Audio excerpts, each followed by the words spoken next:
Hi, it's Twi. Hope you guys are doing great.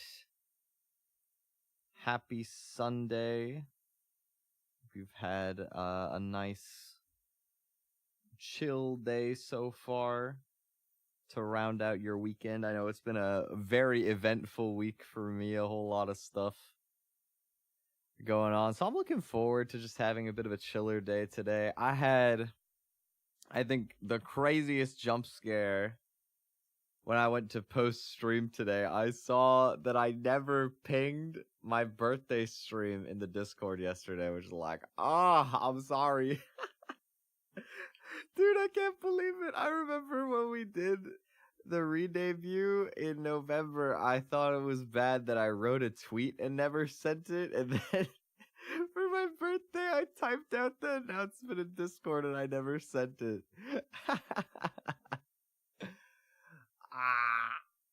Oh well. Lots of people came to birthday anyway. It was really fun. Thank you guys again. I had a great time for birthday. But yeah, today we're gonna do some refined stuff. I don't know why it says well done clearing the game already, but with this you have identified a hidden personality of yours. You want to check it? Do so. Oh yeah, I already did this, right? Oh wait, I don't hear the game though. Do I have the game muted? I did. There's the nice little warm piano music that I love. Last is your most distant personality. Play once more and you should know it in full. So that's the goal for today, is that we're gonna get that. But I recently looked at my personality score here. I saw Nahi play and I found out if you click this, or wait, where is it? There's something you can do. Right click. That will give you numbers for everything. So going into today, normally I try to avoid the aspects of this game that psychoanalyze you until the playthrough is over.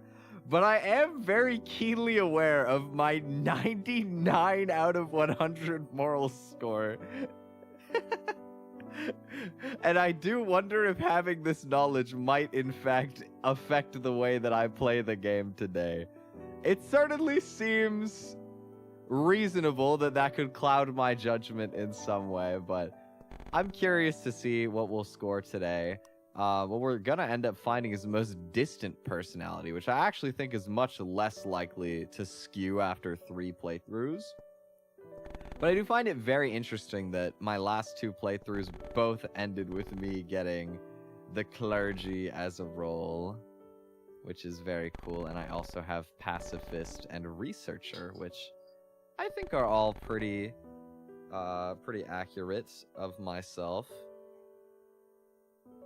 So I'm looking forward to seeing what we get. I'm kind of curious about the fact that whatever methods is, I only got 15 in. Oh, you can check you can check the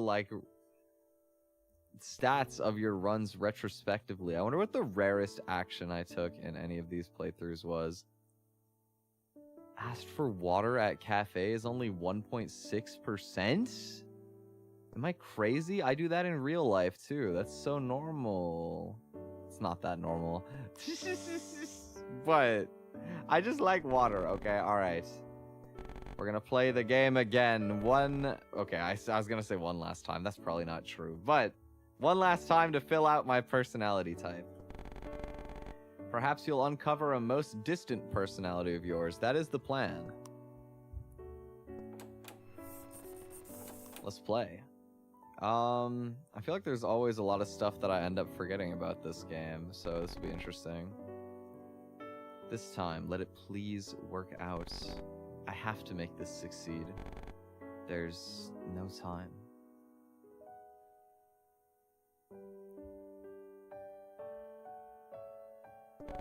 Connection complete.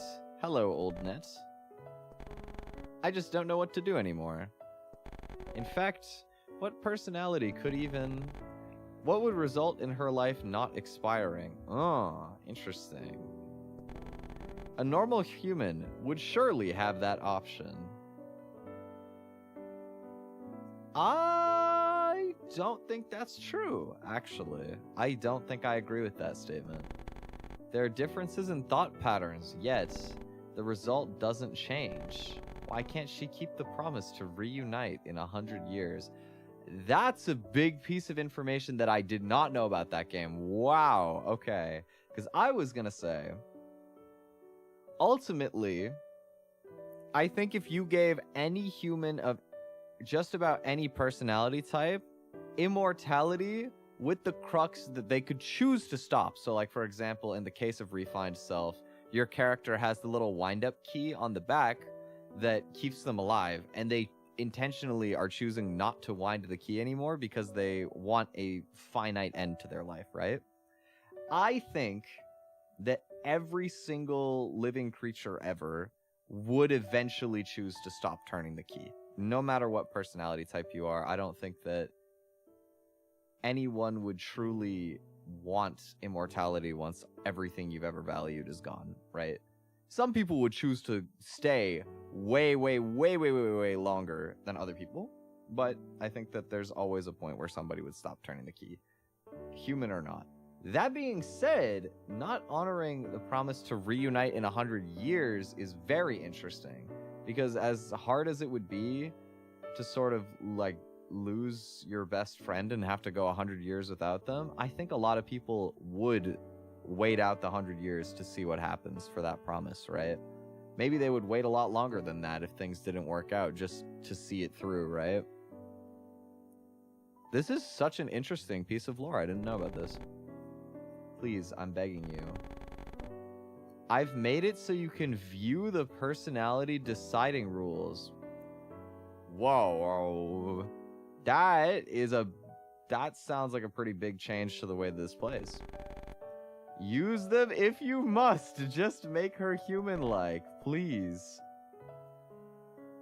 Now that is really interesting, because the game is almost asking me to play it differently this time around.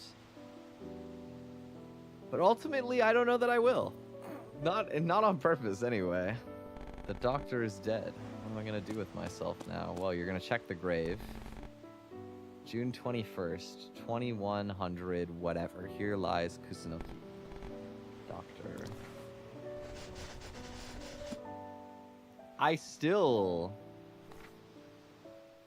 You know, now actually I'm thinking about an interesting parallel. I just finished watching Chobits recently. Pretty old anime, but decently popular, I think, which touches on the idea of like humanoid robot companions that act as like advanced computers assisting you in your day-to-day life, and ultimately end up being social partners for a lot of humans as well in that show.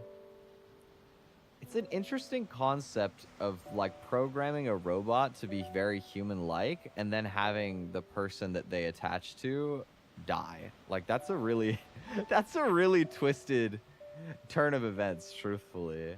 I think this game is a very interesting way of exploring a timeline like that. That was just a flower on that item, I believe. The mines do give us some money from what I remember, but I don't know if I care about money yet. I think we'll just keep walking. Flower, I like having flower. Boom.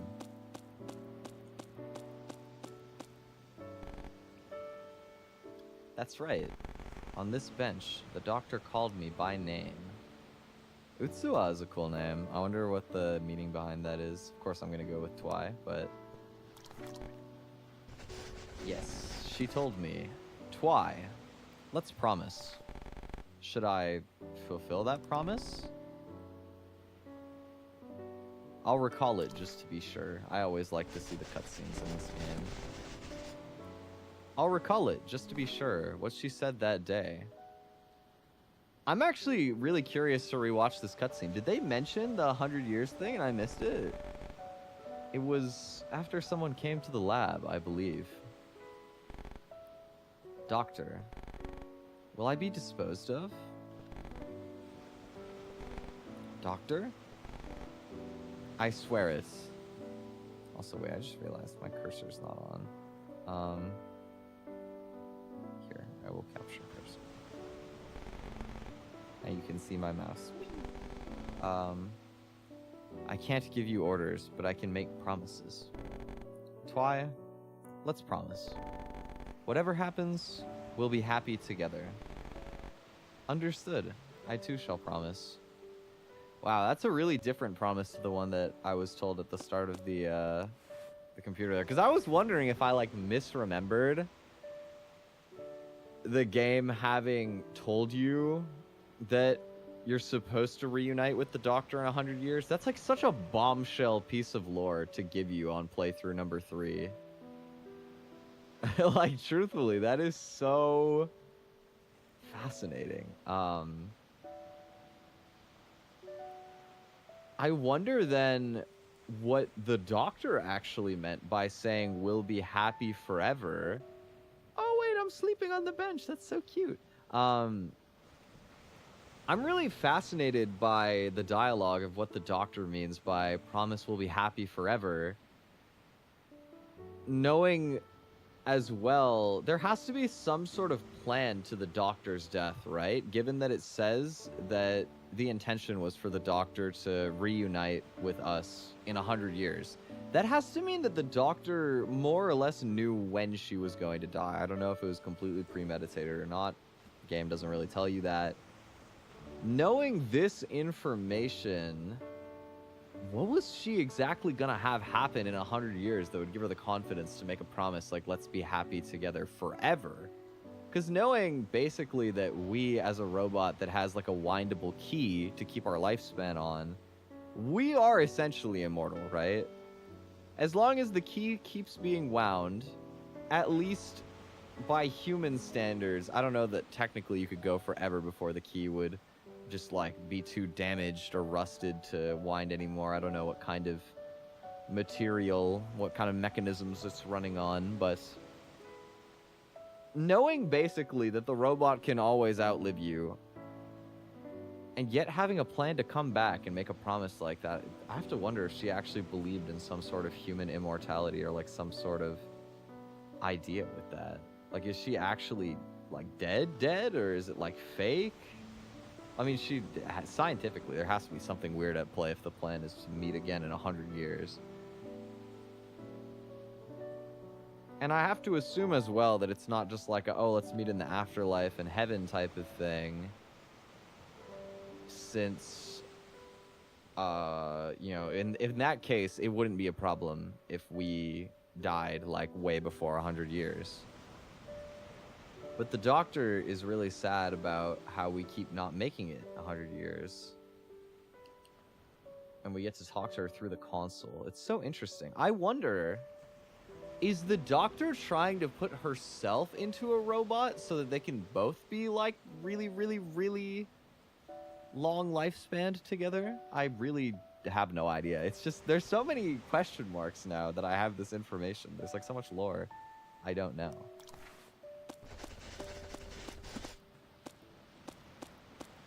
Very fascinating.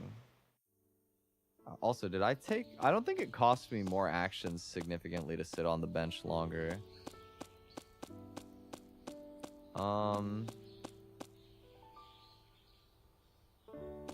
There's the fortune teller.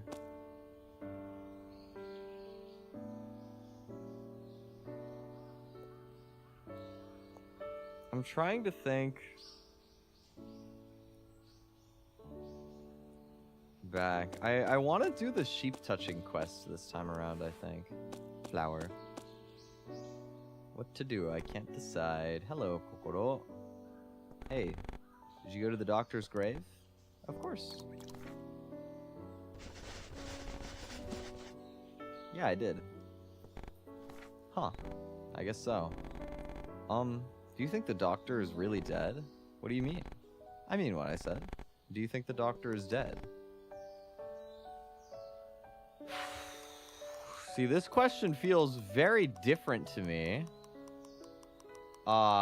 Given some of the information that we've picked up from the game at the start of this playthrough that was not available to me in the first two.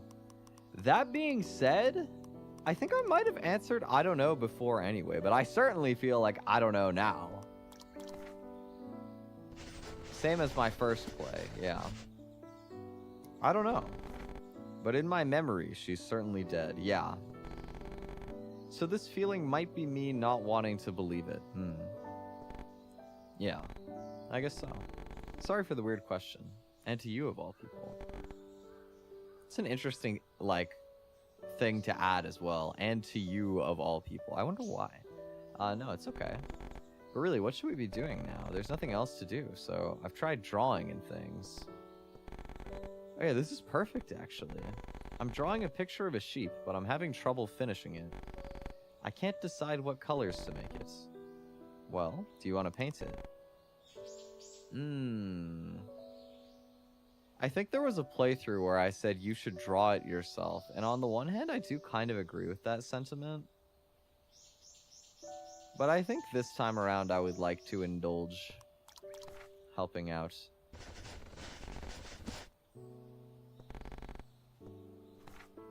I would like to indulge painting the sheep. Let's see. I'm thinking maybe I'll make it like a very dark sheep. I'll do orange because it matches me. Yellow eye for sparkly eye. Maybe the whole sheep will be dark. But there's like no contrast if I do it this way. Like,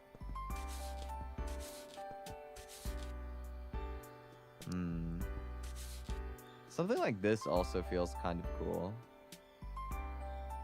Let's do this, sure.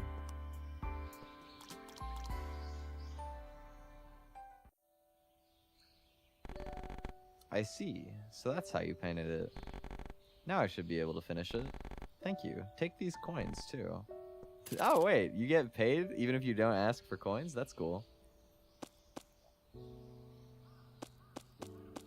I do kind of want to look in the mirror again. It's me, my reflection.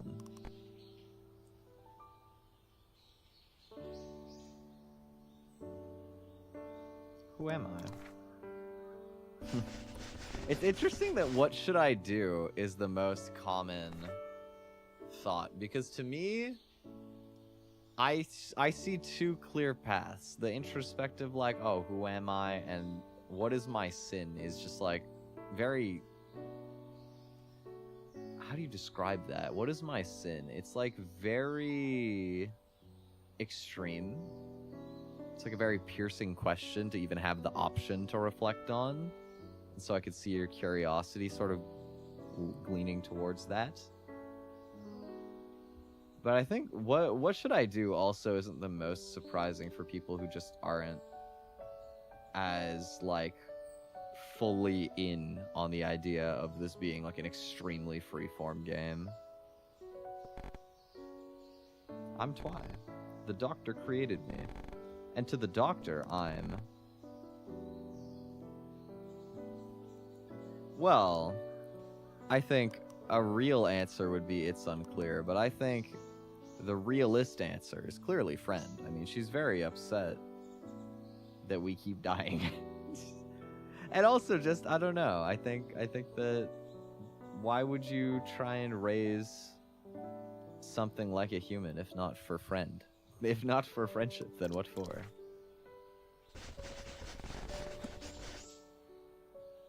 Her eyes look really surprised in this dialogue prompt as well. And yet, she looks so, like, deadpan in the mirror. Yes, I'm the doctor's friend. This is no good. Mirrors just make me feel bad. I'll step away. That's a shame, but I understand. I used to hate seeing myself in the mirror, too.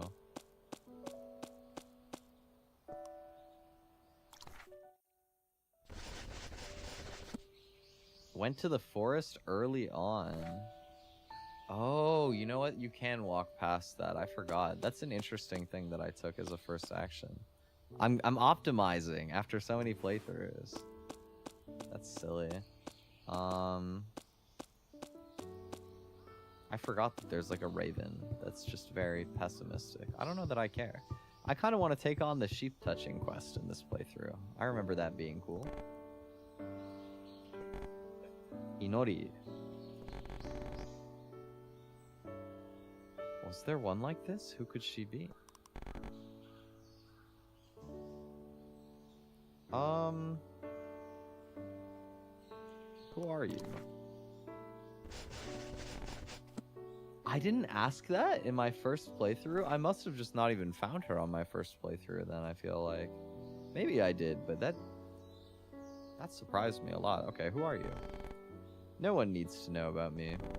All that matters is that I know about you. That's an ominous way to respond to that question. As such, I ask your assistance. Please touch some sheep and come back. Specifically, sheep other than those here. I believe there should be 3 or so out there. If you find them, I'll give you coins. Okay. I would like to touch some sheep anyway. I did talk to her on my first playthrough, which means that I just... Wow, what did I ask? That's interesting. Alright. Greatly appreciate it. Okay. So, there are 3 sheep out there for us to touch, and I believe we end up walking past one of them right up here, yes. Hello, sheep. Pat, pat. I touched it and it vanished. Are these the sheep I was told to touch? Yeah, they are. I don't have any scrap to recycle this time around. But I mean, we do gotta get ramen, though. It is a little expensive, but this is our last day on Earth. We have to eat the nostalgia ramen. It's just too good, man. Honestly, I feel like not only is it just like the idea of going out and getting food from like a specific restaurant as like a grounding experience, it's not even just conceptually that for me. I also feel like ramen is like one of the most emotionally strong foods for me. Like some of my favorite restaurants that I've been to that I love to go back and just re-experience every once in a while are like ramen spots. This is the best, the ultimate. See, look at that smile. That's the smile of somebody who has ramen that takes them back. So deep and rich, it's somehow nostalgic. It is. Reminds me of eating with the doctor.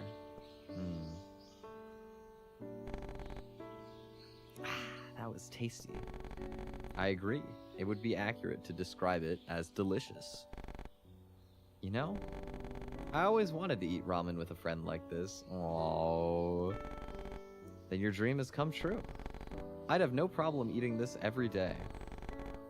Well, I'll pass on doing it daily. You know, I was about to say, this is where I diverged with the doctor. I was about to say, I could eat ramen daily. I don't know if that's true, actually. Ramen is really salty. I think that flavor-wise, I could eat ramen every day, but I think the salt would catch up to me. It'd be nice if we could eat like this forevermore. That's an interesting way of phrasing that, but I do agree with the sentiment. Hello, Jexton. Welcome. Cats. It's a kitty. Hello. Move it aside is crazy. That's an evil choice. I'll talk to it. Talk cattishly, of course. Yeah.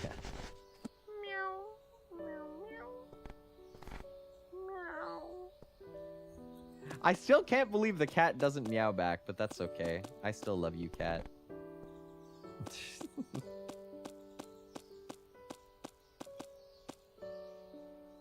I'm destitute. Hello. Toy type M2. It hurts. I'm in pain. You there, would you show me a kindness of 5 coins? To actually give me coins is diabolical. Yeah, sure. Sure, I'll give you 5 coins. I'm saved.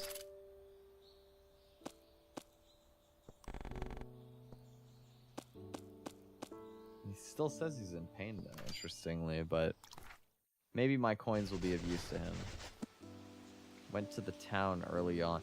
Interesting. I'm gaining points for being, like, more planned because I skipped over that one area that I normally would go to. Oh my god, wait, I have to go in here and get water again for nostalgia. This is a coral dark roast at 83 degrees Celsius, and this... Wow, okay, so this universe Twi is very into, presumably, coffee? Coral dark roast? I've never heard of coral. Is there like a type of tea or something that's coral? Amazing. You can tell perfectly just from the smell? Okay, this is definitely not real Twi. My sense of smell is so bad. You're the one who taught me first, Doctor. Guess that's true, but to come so far makes me nostalgic for when you couldn't tell milk from coffee. Oh yeah, I remember that. I forgot that this character's name is just Dull as well. Welcome. What a hassle. The doctor may be gone, but customers sure do come still. It's all so tedious. But now who should I see but someone who might help?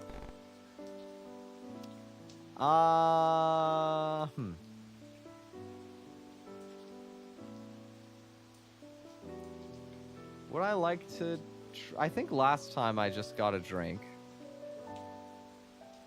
But this time around, feeling like I've seen a lot of the other stuff of this game, maybe I'd like to humor helping out. Oh, I did do this on the first playthrough too. Interesting. Help? With what? Help out at the cafe, duh. Just gotta serve coffee to customers. Well, anytime's fine. Talk to me when you're ready. I don't know if I actually did help last time, but you know what? Sure. Well, feel like helping now? I'll help.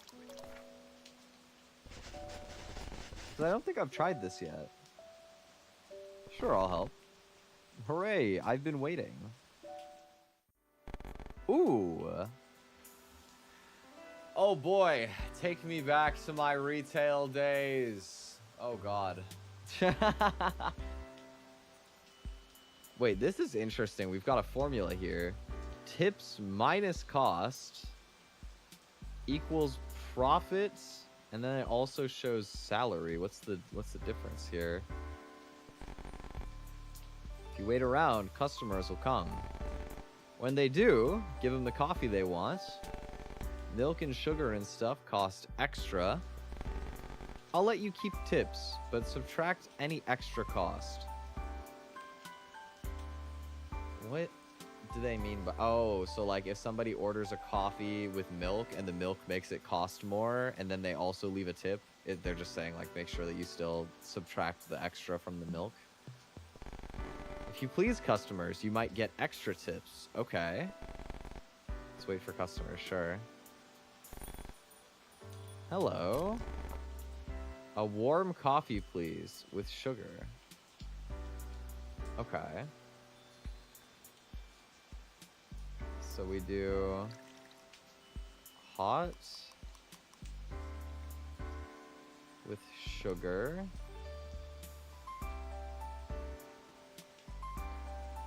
And serve.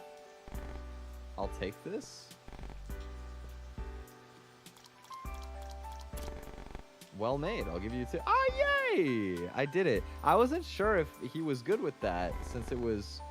Like, he asked for warm, but I only saw hot and cold. Ah, I see. This profit is for the individual time, but salary is 10. Anything warm's fine with me. Okay. This is the guy that was selling stuff in the cave, I think. I guess that's what he needs his money for. It's a very open-ended... like request. I'm gonna give you cinnamon because that has the sensation of warm. Let's try that. Here goes.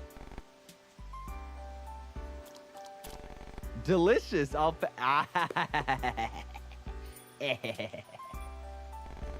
I know what's up. It's customer 2 of 7. Okay. Oh, he's back. Leaving it up to you. Okay, well last time you liked the cinnamon. So this time I'm gonna make it the way that I would maybe prefer it, which is milk and cinnamon. Here you go. How's that? Thank you. I'll take it.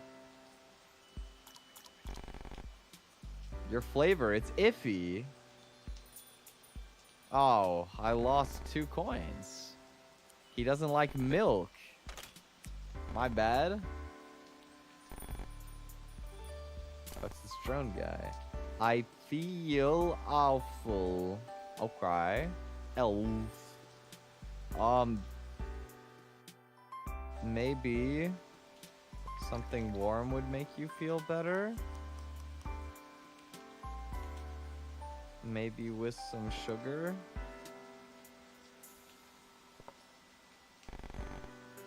The likes of me doesn't deserve.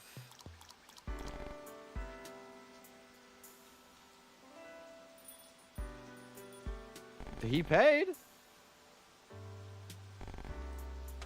Okay.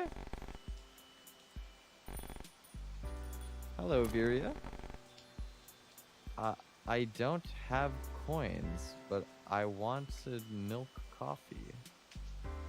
Huh. Well. Oh, you're the Sparkle person. Wait, I want to give you milk coffee. Sparkle. You can take it out of me then. That's fine. You're kind, aren't you? Oh, I got such a big tip, even though they said they didn't have coins. That's so wholesome. I just wanted to give them coffee because I think it's amusing when they say sparkle. Is that Inori? That's a crazy sprite. I don't know that I can read that.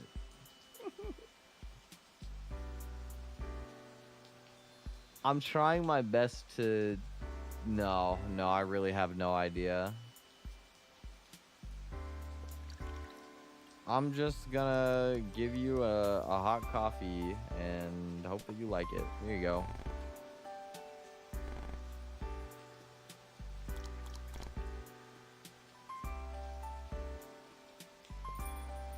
Okay. Seems you did okay. I mean, it's hard to say. I don't know, man. We got one more customer. Oh my god, it's Kokoro. Hi. Could you tell me what the ultimate cup is for me? Okay. Sure. Well, if I were to give you the ultimate cup, I would say milk, sugar, and cinnamon. This seems like the most banger option out of my choosable stuff here. So I will give you this. Now then, what do you think? So this is the ultimate cup. Oh, nice. Hello, Scapegoat. How was the birthday stream? It was wonderful. Oh my god. So many friends. I had such a fun time going back through the VOD. Everything ended up being so great, honestly. I had a really good time. There were so many, like, standout funny moments from that stream for me. Like, I remember playing golf, I got turned into a cone, and I was talking to Shiny. I was like, would you mind helping a cone brother out? And he was like, yeah, I got you. And then he bumped me and it did nothing. I moved like nothing at all. And then I just like did a little spin when I didn't even get into the hole myself. It was so bad. Or like, oh my god. Okay, I will say, Peak ended up taking a lot longer than I thought. And I'm pretty bad at Peak. So it wasn't inherently like my... like standout favorite part of the day, but it seemed like a lot of like the rest of the group was really having fun with Peak, and I did have a really fun moment where I like turned to Miki and I was like, will you take care of my bugle for me before I die? And she was like, or what, when I die? And she was like, what do you mean when I die? And I was climbing this ledge with like no energy, and I just turned to Miki and was like, it was a good birthday, Miki. Goodbye. I just fell off the cliff and died. Serious, I'm falling like, bro. It was so stupid. Gartic Phone was also really good. And Splatoon was really fun too. I haven't played Salmon Run in so long. Oh, everything was just really fun, dude. I'm gonna be rewatching that VOD for a little while, I think.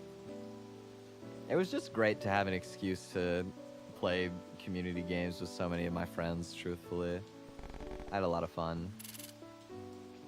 Oh my god, I got 50 coins. Wait, I'm balling. Working at the cafe got its merits. I also feel like I used a decent amount of time. Let me just inspect the game. I don't know if I'm gonna play it this time around. I'll inspect it. Let's see. This was made over 80 years ago. Holy retro. Creator is Shigeru Kusunoki. Is that the Doctor? The Doctor's grandfather. Huh. Does that give us information about when the Doctor, like how old the Doctor was when she died? Just like approximating things. This game machine is like 80 years old.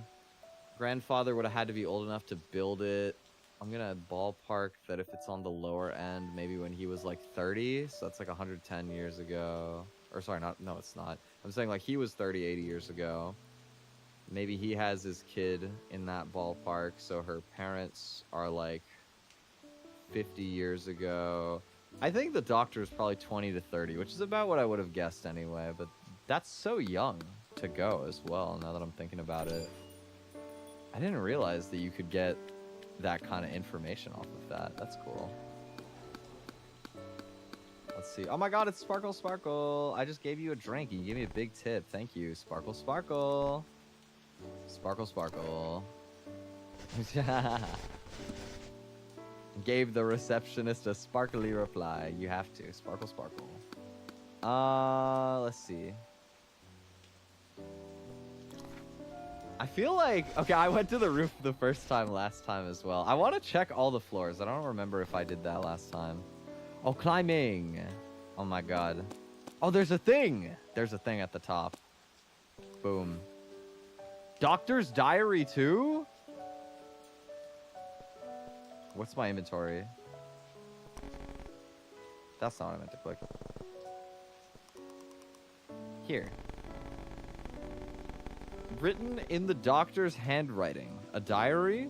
It's tattered and parts are unreadable. Someone. Any. Do. I want. No. Not my fault. How can I clear? So what? Someone, anyone will do. I want.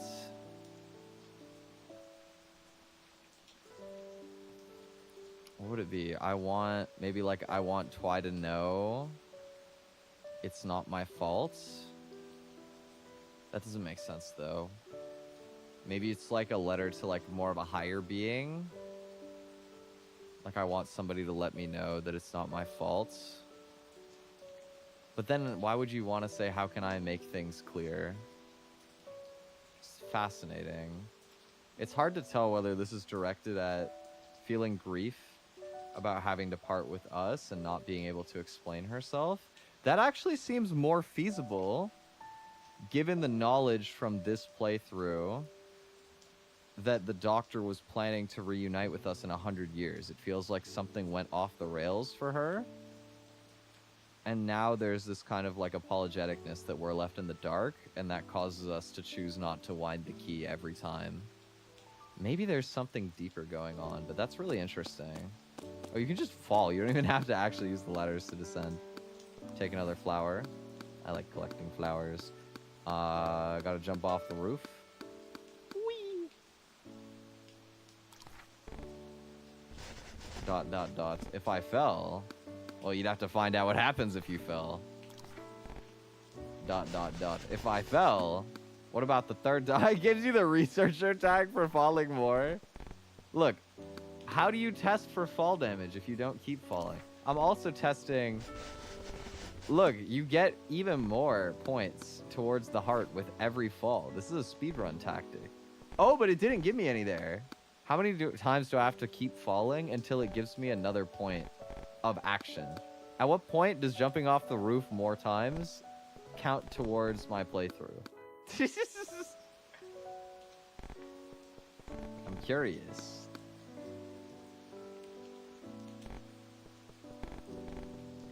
Can I get... What about 10? If I do 10 jumps... I think we might be passing what qualifies as researcher and entering into what qualifies as, like, clinically insane. Look, man, I just really like jumping off of the roof. Okay. I guess it's probably not going to. 12 jumps and no dice. I guess I will go to floor number 3. Fine. Do we have more information about the doctor here? Guide to emotional AI. Wow, this really is like... This actually does feel like a really strong parallel to when I watched Chobits recently, conceptually. That's cool. I wonder if maybe it was inspired in any way. Oh, there's a lot of pieces of media that are like this nowadays. Well, not a lot, but there's a handful, right? Emotional AIs, henceforth referred to as EAIs, are AIs that act on emotions rather than being given a specific mission.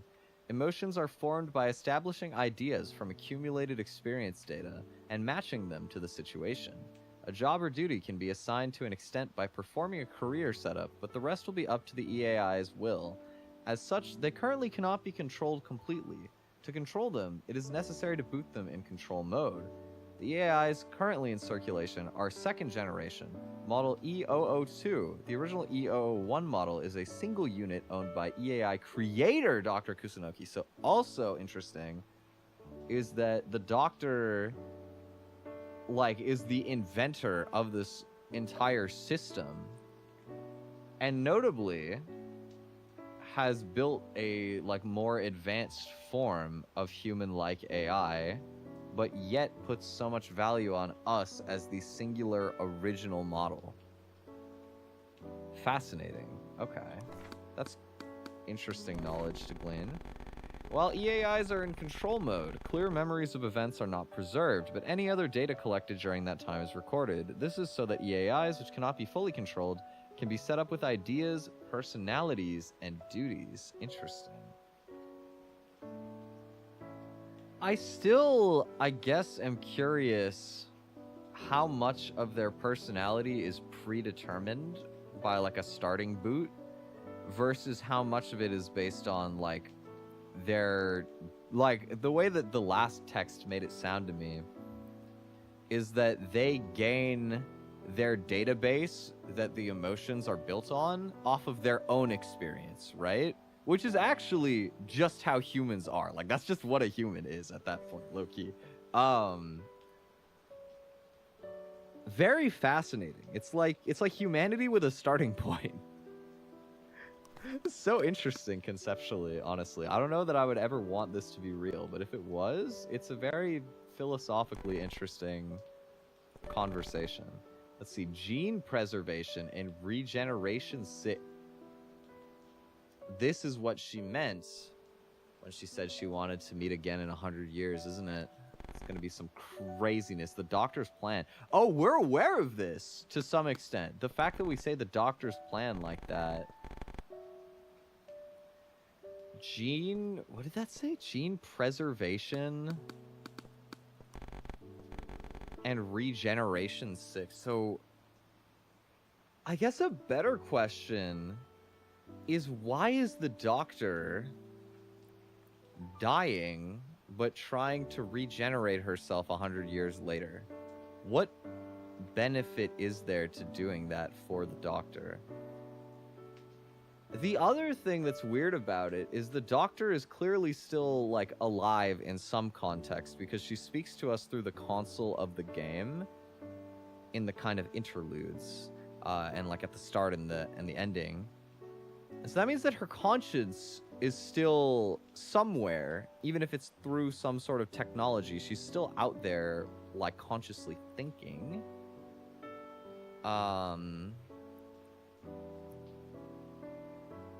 But for whatever reason, she decided to leave human form. And the thing that seems weird to me is, like, gene preservation and regeneration implies to me that she'd basically just be regrowing a human body. So it's not like she's choosing to die as a person in order to, like, boot her brain into, like, basically like a machine that would be superhuman in some capacity. There is so much, like, unsaid about this game that is really fascinating and, like, weird on the concept of, like, life and mortality. There's a cutscene here. I forgot about this. Doctor, why do you care about an old model like me? Feels like care may not be quite the right word for it. You're developing new models. They're more advanced than me. That's right. So then, why? Because you're my first friend, maybe? You're first. Yep, the first. Firsts are important to people. Very true. Very, very true. That being said,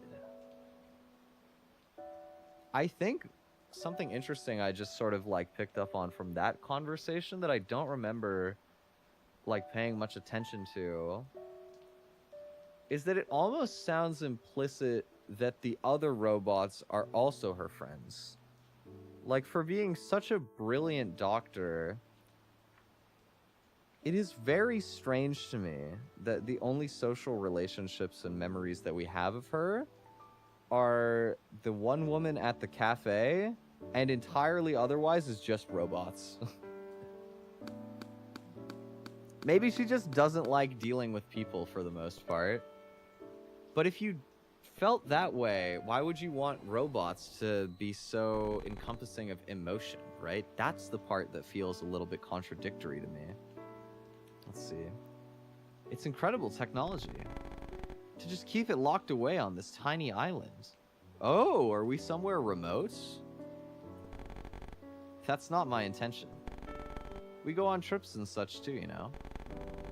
You misunderstand. That technology should... Shut up. You hear me? I'm not about to put my friends up for sale. Huh. Well, that's also interesting. So she doesn't have plans of scale either, which is good. I would certainly hope that if somebody is smart enough to create extremely humanoid robots with, like, AI very close to that of a human brain, that they would not sell it away for profit, because the people that would buy that for profit would probably do some very, very bad things with that. But it does make you really wonder, just, like, not only what the end game was, but why go through so much to make these robots like this? I mean, for technology this advanced to exist, and the fact that the game is supposedly set in the 2100s, surely you could have just found online friends, Kusunoki. Like, shit. There's somebody out there who's the same kind of nerd to match you, bro. Like, maybe not on this tiny island.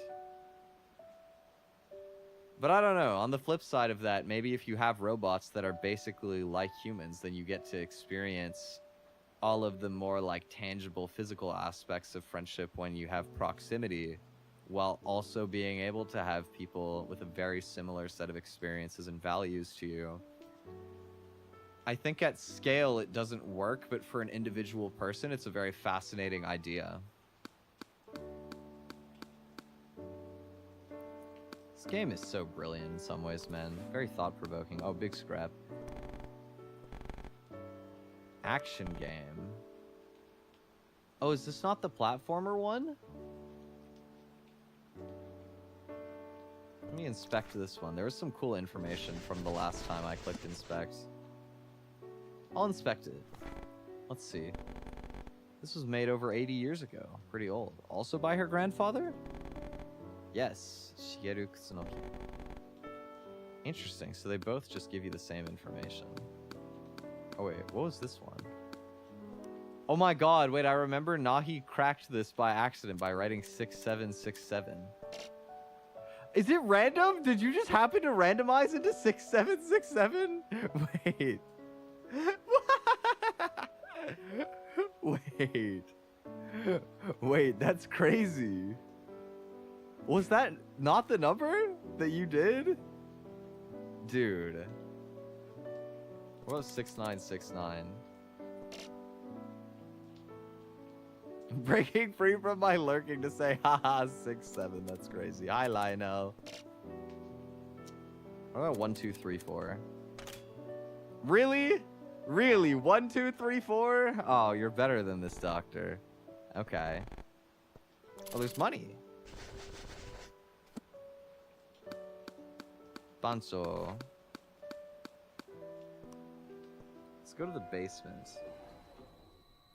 I'm noticing the game hasn't offered to extend my lifespan. I'm already almost out of time or actions. This is interesting. Let's see. Okay, that's enough for today's maintenance. What's up? Is it alright if I stay here a little longer? Let's see now. Perhaps not then? Ah, no, of course, I don't mind. Just giving you permission to be with me. Ain't it tacky? You should just do what you want to do. Even if that might be tricky for you still. This is her trying to, like, teach us agency. What have we here? Good day, or perhaps good evening. My, but the doctor certainly has gone quite bold again. How do you mean?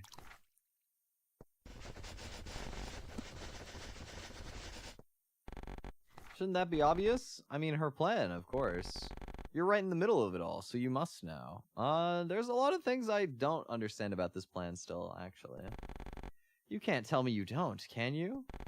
Though only you, I, and one more know about it.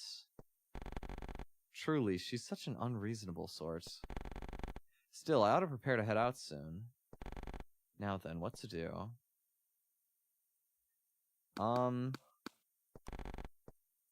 Well, I don't plan to spoil myself, so... I guess given that I've almost exhausted all of my actions, and it doesn't seem like I'm gonna get the chance to rewind. First, I'll sparkle again. Sparkle? What do you mean sparkle? It's sparkle.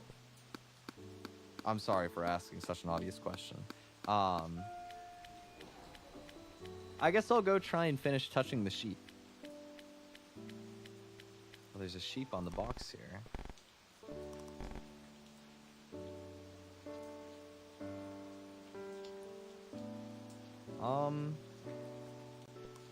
What does it say? Anything written on it? Relief delivery from Kusunoki Labs.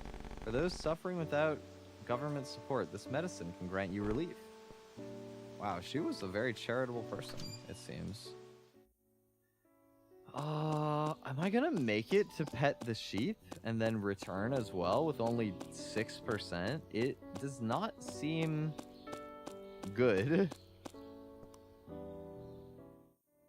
Let's see. If walking doesn't boom me for any...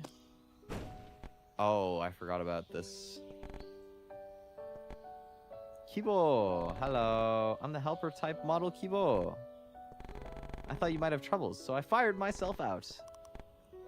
Are you alright? I didn't ask that on my first play? That's where my 1 point of morals missed out. You fell head first. Are you alright? Yes, I'm okay. Sorry, I thought you might be having trouble, and I wondered if I should give you something the doctor left. The doctor? Yes, please pick one. Coins, or movement speed, or affection. Oh, I mean, movement speed might help. But we gotta pick affection, of course. Is Kibo a robot? I believe so, yeah. Then I guess I'll accept a bit of affection. Just a bit? Yeah. Is that so? Right, well, pardon me then. The zipper is crazy. Mwah! Thanks. Oh, well then, I'll take my leave. And then she explodes. Goodbye, Kibo. Reference to something? Is it? I mean, it certainly fits the naming scheme of the game anyway, but I love this game. The style is fantastic. One of my favorite games of all time, for sure. Oh, I'm not gonna have time to do all the sheep touching, man. I was too, like, invested in exploring the past of the Doctor. Even though I started the run more optimized by accident. But I believe there is a sheep to touch by the grave here.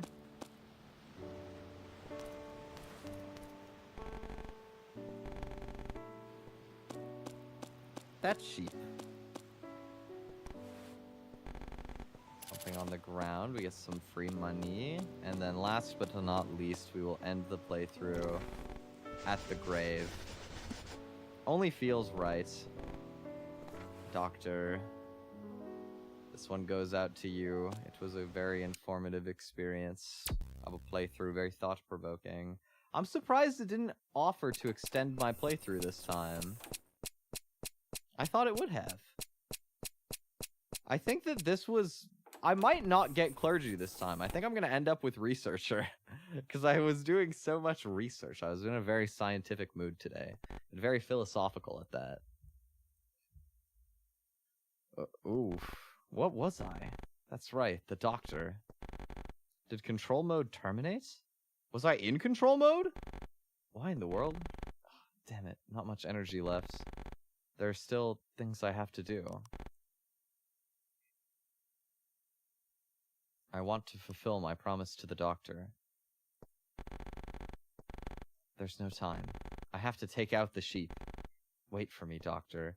I still don't know why we have to take out the sheep, by the way. I don't know why we want to go and touch sheep, and then we decide to kill sheep after. I don't really know what the point of this part of the game is, but... What are you planning to do to the sheep? I'm going to destroy them.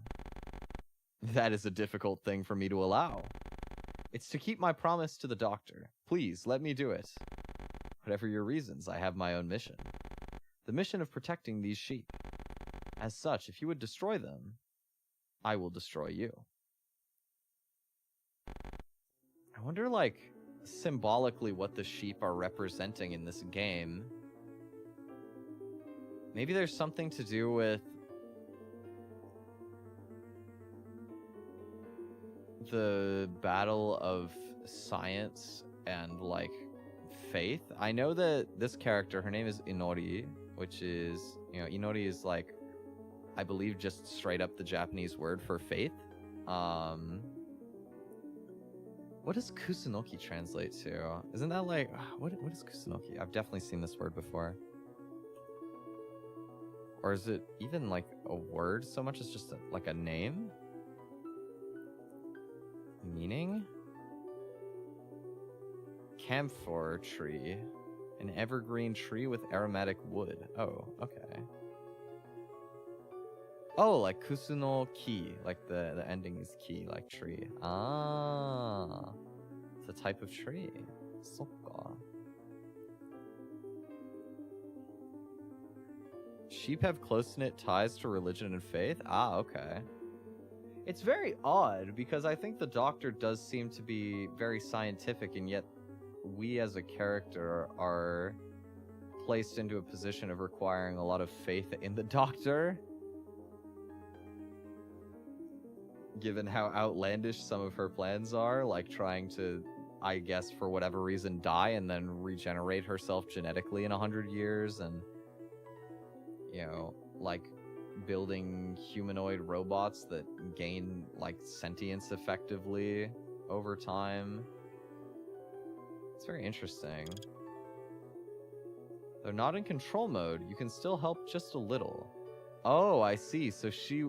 Ah, wait. So she was put into control mode at some point there where we are the one controlling her. Like me, the person, Twi. And now... This is no longer necessarily Twi so much as it is, what was her name? Like Utsuwa? And... the personality that has gone in will affect the way that we can attack in this boss battle, basically. But that's interesting. So is the way that this emotional AI technology that they're sort of alluding to in the game working, you know, maybe the mechanism is that you take a person, you let them control the robot for a set amount of time, and then off of that data, they sort of extrapolate it to have their own like moral compass, values, emotions, etc., and then like build their own database from that starting point. Because that is interesting, but very dark. Like, mild spoiler, I suppose. Moderate spoiler, I guess, of Chobits. If you would like to watch that and you don't want to hear this comparison, wait until I start blinking rapidly and then unmute me. But you can mute now if you don't want spoiler. There is like a moment in Chobits, which, like I said before, it's an anime where everybody has like, they call them like persocoms, but it's like computer assistants that are very humanoid. One of the main characters in that show, who is known for being like a real expert at the technology of it, his main like personal assistant computer is based off of his sister who died. So like the entire database is meant to make her behave exactly like his sister did. And eventually he like undoes that because it's very like hollow in the end. I think that the idea of having a robot that starts off of like a human database and then learns from that is interesting. But I also think it's really sad because even though it's not inherently like needing to become a replacement of somebody, that's kind of the direction that a lot of people would take it, and that's just a very like sad and harrowing route. So I just thought that was an interesting parallel here. My model picking up the blinks. Hello. This is me Morse coding to you that you can look again. Look, long, short. I don't know Morse code. I forgot. Let's see.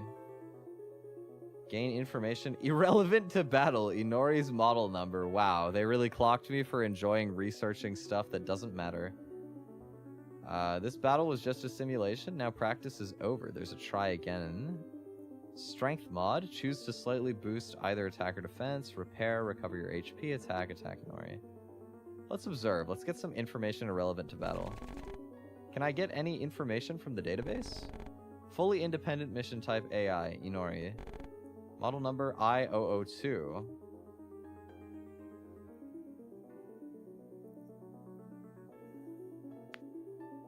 It would be funny if I said something bad while blinking Morse code. Unknowingly. Yes, curse upon your everything. Not for real, though.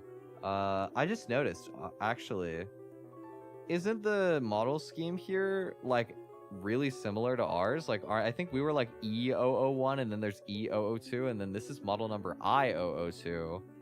It almost makes me wonder if this was also a model off of Kusunoki, maybe, like, an intelligence model, as opposed to, like, an emotional intelligence model. This is, like, maybe something else, but, like, I don't know, independent mission AI, and it's contradictory to what we need to do, seems weird. Her mission is to protect the sheep and carry out the doctor's plan. Ah, not only that, but also, I guess this is the one other person that was alluded to that's in on the plan then. Okay. So this is like more planned than thought. Let's take an attack boost. Ouch. Let's take another attack boost. Let's see how much a repair heals me for. Less than 10. Wow, that's really bad. Maybe I need a defense boost. That didn't help much. Okay. I think I'm cooked.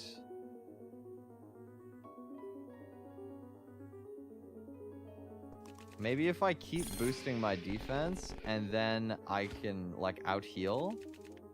Like I can get one more defense boost here. Now I can repair. My repairs are getting like progressively weaker though, it feels like. Or no, they're not. It's by 6 every time. So I can take even more defense boosts. So I'm only taking like 2 damage. What if I do another one? 0 damage. I did it.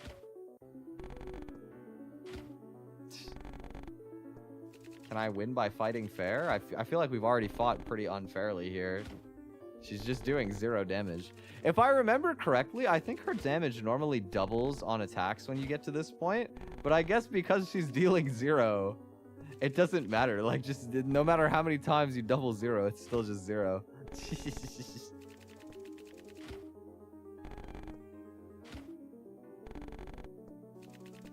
Let's go. Bang. All right. It can't be. Why? Beam. Goodbye, Inori. I'm at the limits of my energy. Please hold on. I'm coming. I'll be there soon. Doctor. It's a very human thing to say. Like, on the end of your... I got clergy again? I actually got the same one 3 times in a row. I was so sure. I wasn't trying not to get clergy for what it's worth, but I was so sure it was going to give me researcher that time. Really? Dude, my heart is too full. My morals too powerful. Man. I'm forsaken to never know any of the other endings of this game. I just always get clergy. How would a human express this feeling? The doctor, perhaps, wouldn't say something so banal as, I'm lonely. I understand this act can bring no benefit, but if it can let me feel just slightly the doctor's warmth, that's what's motivating me. May this empty feeling be filled in, if only a little. Oh, that's so sweet. Dude, that's so sweet. Dude, this game's so beautiful. Did I end up getting anything rarer than before? I wonder. Though this experiment still ended in failure, I was able to collect some new data. I want to let her keep living. Do machines lack that mindset? The moment their warden's gone, a defect. No, sorry. My selfish circumstances are no concern of yours. You're indulging my experiments in this ending world. Rather than complain, I should thank your cooperation. Thank you. I think a bit better of humans now. That's actually interesting, knowing that this console is Kusunoki, right? That she already... Well, first of all, that she describes people as humans and not just as people, right? She's like so in on like robot social connections that she separates out humans like in a very objective manner. That's very fascinating. But I also think that she's just kind of getting lost in the sauce of like trying to program just the right companion here and chalking it up to the fact that it's a machine, like wanting it to be more in her control. Sort of like this robot keeps choosing not to live on after I'm gone. Is that like my fault, right? Could I have programmed it better? Could I have done something different so this wouldn't have happened? In reality, I just think that's most living creatures in general, right? You know, loss is one of the most universal experiences, I think, of any life form.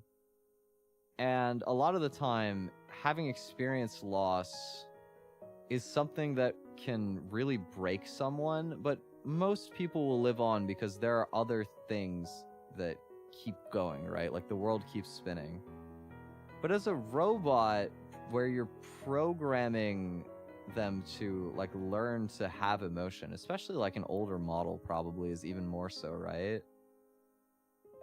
So much, like their entire database is sort of formulated on their experiences around you and like the kind of teachings you give to them. It's kind of like, imagine if you were effectively alone in the world. Maybe there's a couple strangers, but effectively you're alone in the world with a single parent and then they die. Like, it does not seem absurd to me that you would, given the choice, be okay with life ending after that, because you don't know anything that you'd be missing out on, right? That's always the thing. Like, this is a very like deep conversation point. I'm sorry for being a little bit grim here, but let me indulge my thinking, right? I think a lot of the time people who are in a really bad spot where you lose, maybe not even necessarily a person, it could be an opportunity, it could be like passion or motivation. You lose something very like core to you, very integral. I think a lot of people understand that there's a big difference between the idea of like a very active form of ideation versus something much more passive, like the feeling of wanting things to be over, wanting to disappear, like things will never get better. And because you don't know what you don't know, right?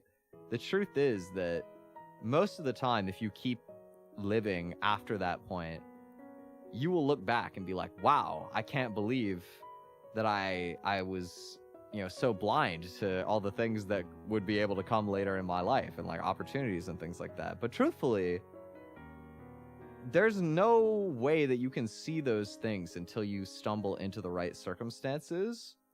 And so from the perspective you're standing at in that moment in time, it is very reasonable. Like, I think one of the most interesting concepts or like ways I've heard this put, I think it was from Dr. K at some point in some sort of like video lecture.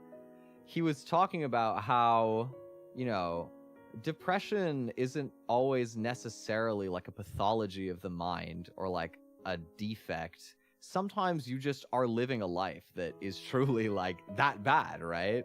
Like, you really can't see a way forward. There isn't like a logical way that things are going to get better that you can see anyway. We all know, if you've come out of the other side, that if you stick with it, things will change and get better. You know, there's like even researched information about like what kind of factors go into surviving like a midlife crisis like this, where something goes horribly wrong, where, you know, through change of environment a lot of the time can start the domino effect to bring things back to stability for you. But in that moment, it's like very natural to want things to be done if you lose whatever's most important to you and you don't have like a good support net otherwise. So I think this is interesting, right? This idea of like, do machines lack that mindset the moment their warden's gone, a defect? Because I think a lot of people, it stays as just a thought because the act of like really ending something is very personal. It's very extreme. The consequences are very like immediate to you. You know, it takes like a real detachment from yourself to do that. But imagine if you were severely, severely depressed and basically you were living on like, I don't know, let's say a 1 month life cycle where you would just like do some small action to renew your life every month.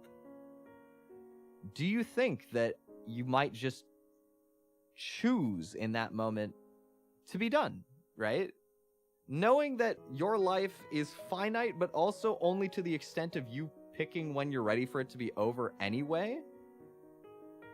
Do you think a human person would make a very similar decision? Just sort of like tie up loose ends and then very impersonally accept the end of their life in like an aging type of way instead of like a very personal, like abnormal, like choosing way. Even though it's the same, it doesn't feel the same, right?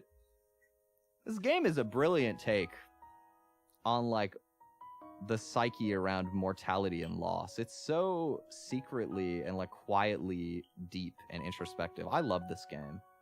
The perspective's so interesting to me. But anyway, it's enough Doomer Twi. Let's do the fun part. Let's see if we did anything really weird and uncommon. Let's have a look. I always finish in like 70 minutes. It's always like the same amount of time. Only like 4% get the safe open. Went to the forest early on, 2.7. At cafe for first customer spent over a minute, 1.8%. Okay, interesting. I was learning. Jumped off the roof, it only counts up to 4. What a shame. I would have loved to see how many people jumped off the roof 12 times.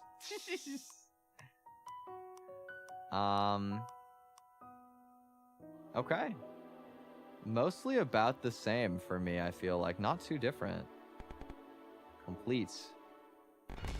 We got the clergy a third time.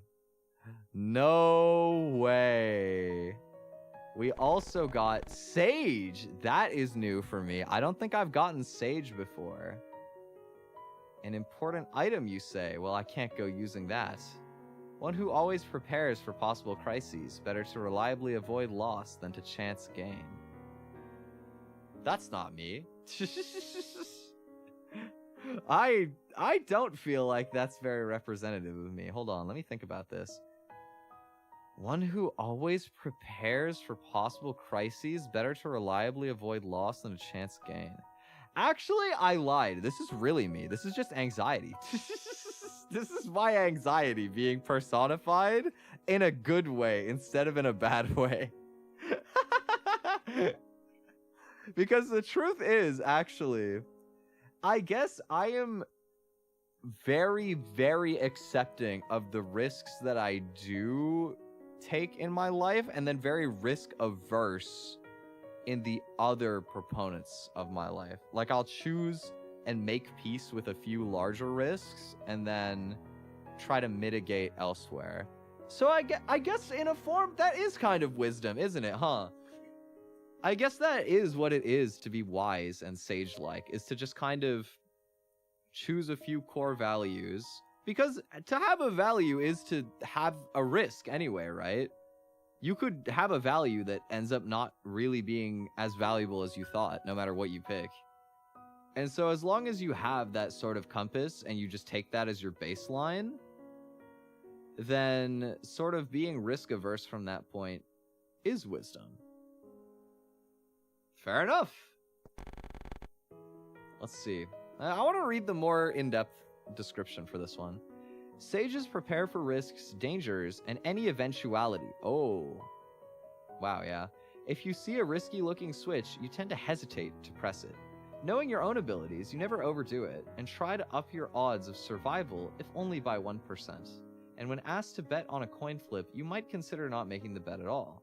Perhaps that attitude will make your future more of a guarantee. Well, I think that I don't quite exist on the most extreme axis of this personality, but also it didn't give this to me as my main personality. It is interesting. This is a daring personality, which I remembered being one of my lowest traits previously, so that is very interesting. And of course, the researcher did come through, unsurprisingly. I kind of want to go through and read all of them, but maybe I'll do that after I find out what my hidden personality was.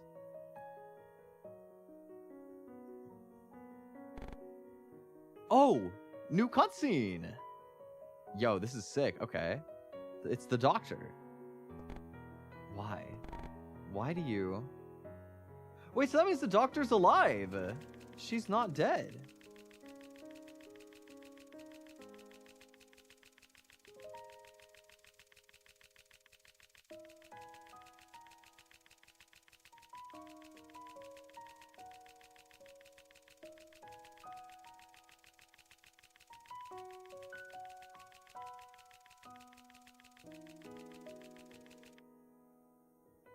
I have to go back and reread that. Oh my god. I definitely have to go back and reread that. I kind of want to do that right now. I really, really wondered what just got flashed across the screen. Wait, that was so fascinating. Hold on. I need to know what all that said. I don't think they expect you to know. But here, Twiception. Check this out. Here's me on the screen. And now I've got myself paused here. I'm going to go back and check all of what we just missed. Because I'm fascinated. Here, let me get the scale right. I need to know what all that said. That was so interesting. Because we were about to glean everything about how we as a robot were thinking there. That was like entirely an internal monologue. I'm so curious about what all that said just now. Here we go.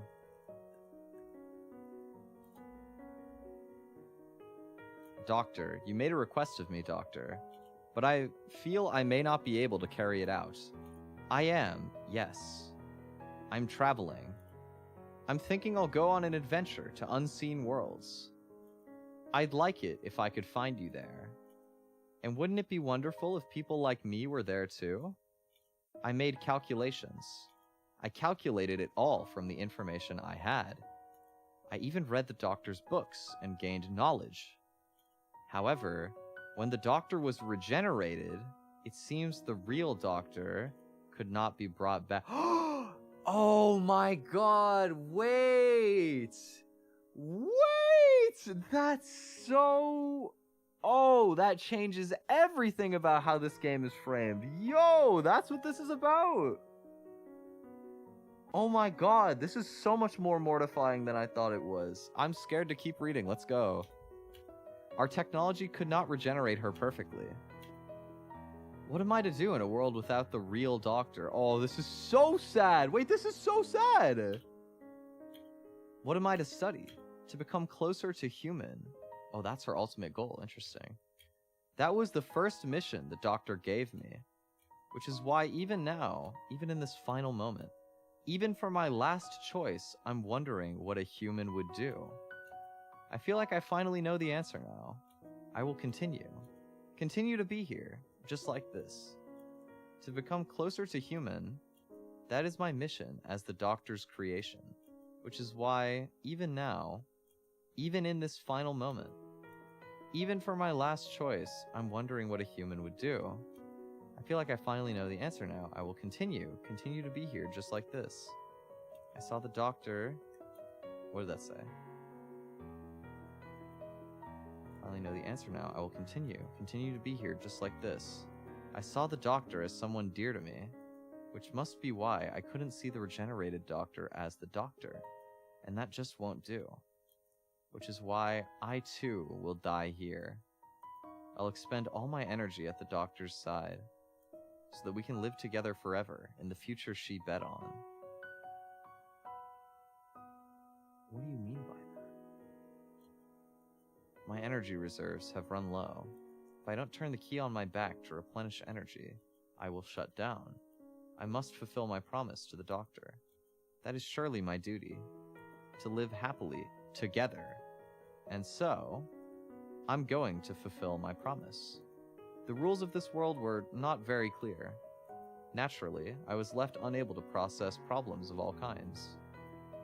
I feel it would come as no surprise if I were turned to scrap, but the doctor taught me from the basics about the rules of this world. She taught me how I should live and how I should die. Now I'm going to act in accordance with those rules. I wonder, will the doctor be proud of me? How would a human express this feeling?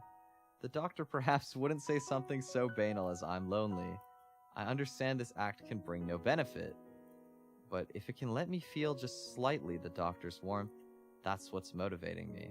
May this empty feeling be filled in, if only a little. Do you want to set nanomachine's spray rate to 100%?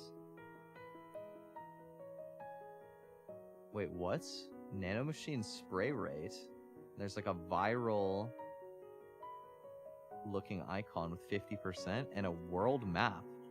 I understand the doctor's thoughts. Hold on. Nanomachine spray rate. And there's a world map. Is she, like, killing the entire population of humanity and then reviving herself or something? What is this? That if I boot this up, the world should become a more peaceful place. Okay, so clearly it's not that, right? Unless it's, like, really, really twisted. And it is that. I'm of the same mind. I won't let any strife be caused. I'm sure that with this, all of us and the humans will be happy. I am myself. The doctor told me I was an irreplaceable individual. If that's the case, then what about humans? What about the doctor? Are they different from us? If I were a human, if I should live like a human, what's the correct way to think and act? Should I simply continue like this? Nanomachines spreading? There's no way other than this. That's what the doctor said. I think the same myself. Right, to fulfill the doctor's... Sorry, what did that say? To fulfill the doctor's wish? To fulfill the doctor's objective, I'll activate this machine to spread the crystallization of the doctor's tech. If many humans receive that blessing, then as the doctor said, I can remain in her eternally, untouched by all. Crystallization of the doctor's tech. What does she mean by that? I can remain in her eternally, untouched by all. Nanomachine spray? Is this like imprinting computers into people's brains? Is that like the idea? Together with the doctor, time will surely remain stopped. Once saddled with doubts, my heart now flutters as if having grown wings. I never thought knowing with clarity what I should do would feel so pleasant. And so, I will stay here, to fulfill these feelings of mine. May I be able to race to where the doctor is as soon as possible, even if I don't know what will happen up ahead, because something like this could never happen before. Even if I can't calculate for it,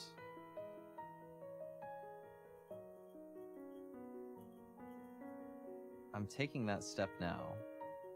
So doctor, I'm going to do it. I'll show you I can. And after that, doctor, I'm making preparations. Preparing with great care, just in case. I won't become anyone else's, and I won't disappear from your sight. So please, be at ease. This will bring me relief too. Doctor, from the moment I became independent, it's been clear what I should do. So first of all, I progressed things as planned. And after that, I only need to carry out my decision. My decision to do nothing. Please, from wherever you are, watch over me. To the doctor, even now, I don't know if my choices are really the right ones. Countless times I've calculated and recalculated what I should really do. But now I can have confidence this outcome is the most correct one. Doctor, please don't resent me for this outcome. The doctor's final wish. Perhaps to the doctor, it would seem like it backfired. But to me, the answer is surely the most correct, beautiful, and natural. Doctor, I too will soon die. At your side, I shall sleep. The doctor taught me there are many ways of thinking in the world. So I too think in many ways. I won't just follow after the doctor forever. I've evolved a little bit myself, you know. So with my own thoughts, with my own methods, I'll show you I can fulfill my promise. I realized something. The things the doctor said had not always been right. And yet before, I never had such thoughts. Why might that be? Is it because the doctor has passed? But if my theory is correct, it's possible even the doctor's wish isn't right, which is why I'm not going to use the sheep. Because that is what I think. To be honest, this choice scares me. Regardless, I'm confronting my fear. I feel as if granting the doctor's wish may just be running away. both to myself and to the doctor. And so, much like the doctor, I'm going to confront it. To the doctor, I realized something. Your wish was a gamble of sorts. But it was one both befitting and unbefitting of you, Doctor. If I were you, I would have bet on something much more miraculous. So I'm gonna make a bet of my own, Doctor. That something will happen that turns this whole situation on its head. To the Doctor, the fact you made the world like this, the fact you passed away, I can't comprehend any of it. I'm sure it's because you lost your rationality, Doctor. That tells me just how backed against the wall you were. So in your stead, I'm going to make the most rational choice. Solely to fulfill my promise to you, Doctor. I did everything I could do. And right on cue, my energy is running out. I can't even maintain autonomy anymore. I think this may just be an opportunity, which is why I'm going to grab hold of it. For the opportunity to keep my promise to you, Doctor.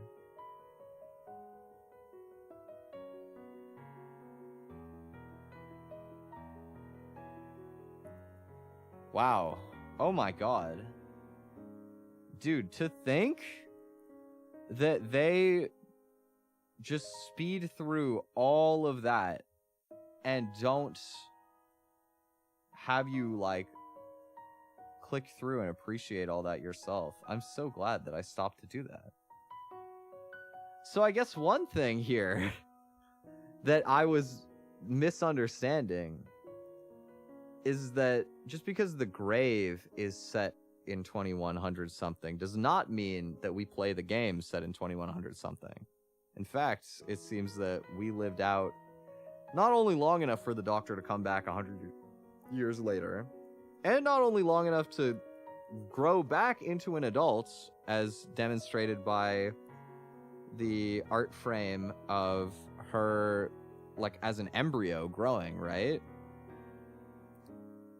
But on top of that, you know, in her, like, how do I say this? I mean, in her experience, she found that the Doctor maybe had the same genetic composition coming back, but lacked the soul, right? Isn't that crazy? This story depicts a robot, and the whole guise of the game is that you have, like, a robot that's lost its master, and so that leads them to see no value in living anymore. And then you look through the ending, and the real meaning behind the story is actually the robot is so human that it understands the concept of, like, soul and like experience. And because the Doctor was regrown, like, genetically, but isn't the same person, the way she wants to honor their promise from over 100 years ago is to be dead with the Doctor. And the fact that she consciously goes against the use of the sheep or whatever, maybe that parallel to religion and her, like, phrasing of choosing to do nothing but just rest at the side of the Doctor is seeking more of, like, a peace and, like, conclusivity to her life, instead of trying to, like, live through, like, religion or prayer of some sort. I still don't fully understand what the nano machine spray is supposed to be insinuating. Maybe I'll look that up after I click through the ending here and see if anybody's got some insight on that online. That's brilliant. Oh my god. I didn't know there was going to be something so fascinating as, like, a plot twist of this game. And the thing I wonder too, with the way that a couple of the themes of the clergy ending were, like, directly embedded into this, like, final story and consciousness of Utsuwa here, I have to wonder do they have a custom one of these built out to happen, like, no matter what personality you get, there's some sort of tie-in for all of them? Because that's so cool if so.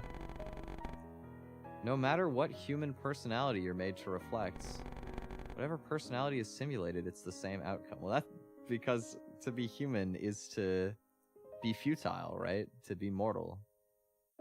I think the doctor losing her rationality in this, like, understanding from Utsuwa is to maybe be trying to be immortal, like keep regrowing herself genetically. And that's why instead of literally continuing to live alongside the doctor happily, she wants to live alongside, to her, who the doctor is, which is like the soul of the first person that she met, right? Man, even the line where it's like, to humans firsts are important, makes so much more of an impact knowing that that's what the meaning of this game is. Oh my god, this game is brilliant. This is so brilliant, wow. No matter what, you destroy the sheep embedded with my DNA. Oh! Oh my god, that's what it is?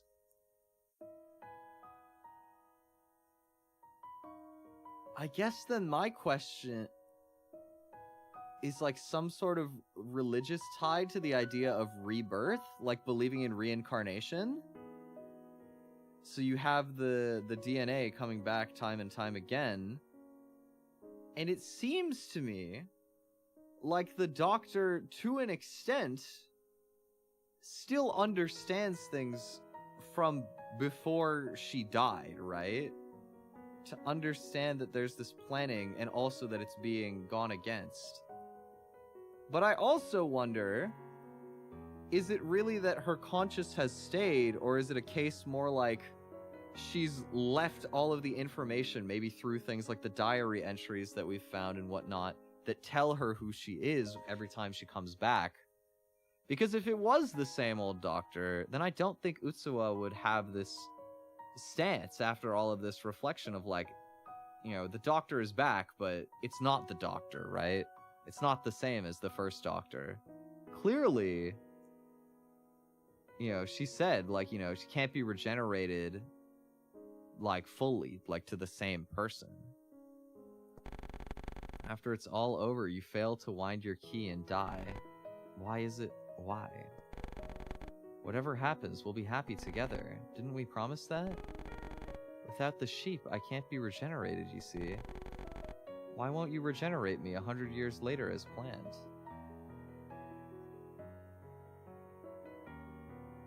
Wait! Okay, so there's two possible ways to interpret this, but I think there's only one. You could interpret this as like the doctor's death was fake. This was more of like a simulation rather than anything else. And she doesn't understand why Utsuwa won't go with it. But I don't think that makes sense, because then there'd be two of the doctor, right?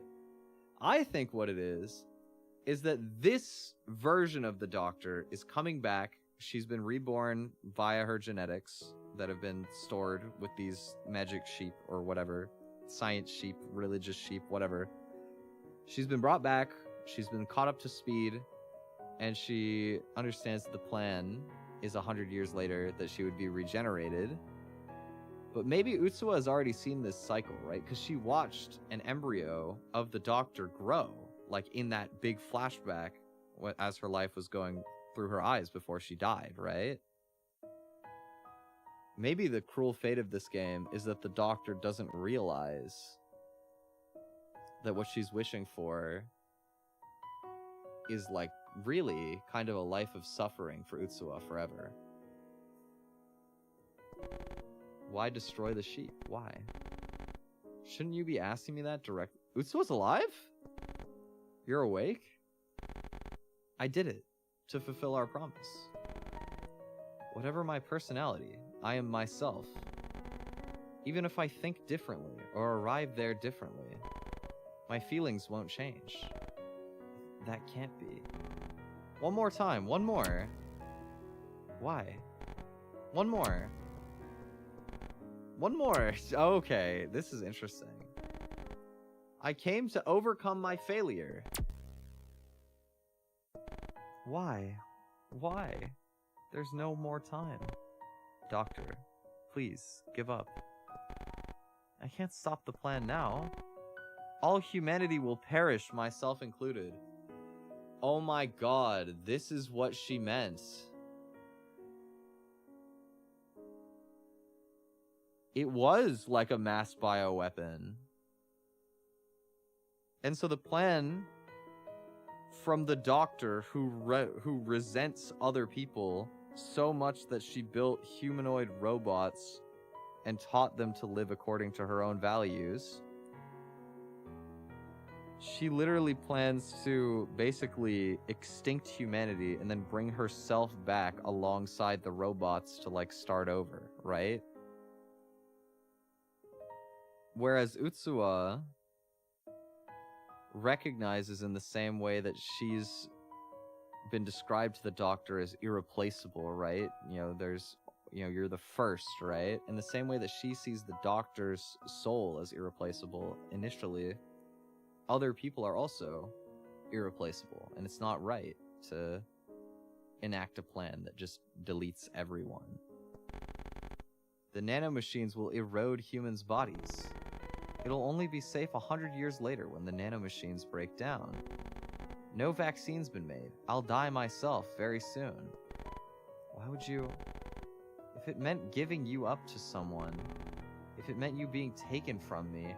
Oh, and from her perspective, it's like the rest of humanity is gonna forcefully take this, like, emotional AI technology and, like, widespread it for probably nefarious use. And so, seeing the worst side of humanity here, she is choosing to opt out of that, like, zero-sum game. This is like the ultimate evil from her, but she's choosing to do that herself on the knowledge that otherwise somebody else will take this same technology and do something equally exploitative from her perspective, right? Wow, this game is brilliantly cruel. It's like the same kind of paradox of, imagine if you had some sort of superhuman power, like you could be immortal and have like infinite body regeneration, but then you always worry about the fact that the government would take you away and farm you for organs for all of humanity ever. Stuff like that, right? There's not really a right answer. It's very, like, morally gray. There's not really, like, a correct choice to make.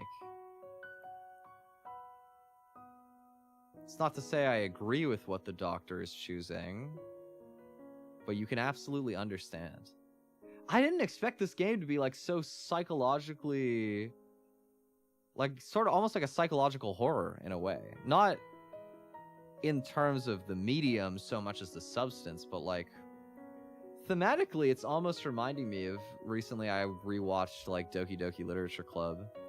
And sort of the idea of, like, being trapped in, like, a futile position where your own happiness has to die, or you kill everybody else to make it... to fulfill the illusion that you're going to achieve what you've got your sights set out on, right? Very similar here. Very morbid, wow. I'd rather everyone died alongside me. I hated humans from the start, myself included, so... in 100 years, if I can meet you as a new me, I'm fine with that. Huh. Okay, so this hasn't happened yet then. It's like... sort of a projection from Utsuwa as well. That's what I thought coming to this point, and yet at the very end, you... So I tried to change your personality. Yeah, she got lost. I mean, it's sunk cost fallacy, right? You've already decided to kill all of humanity, including yourself, to rebirth yourself and your robot friend and start anew. And the one person that you're doing all of this for inherently disagrees with your choice, right? I don't think they're wrong for that either. Imagine the survivor's guilt of being Utsuwa in that situation. And you have to live with the fact that you like basically greenlit somebody to end all of humanity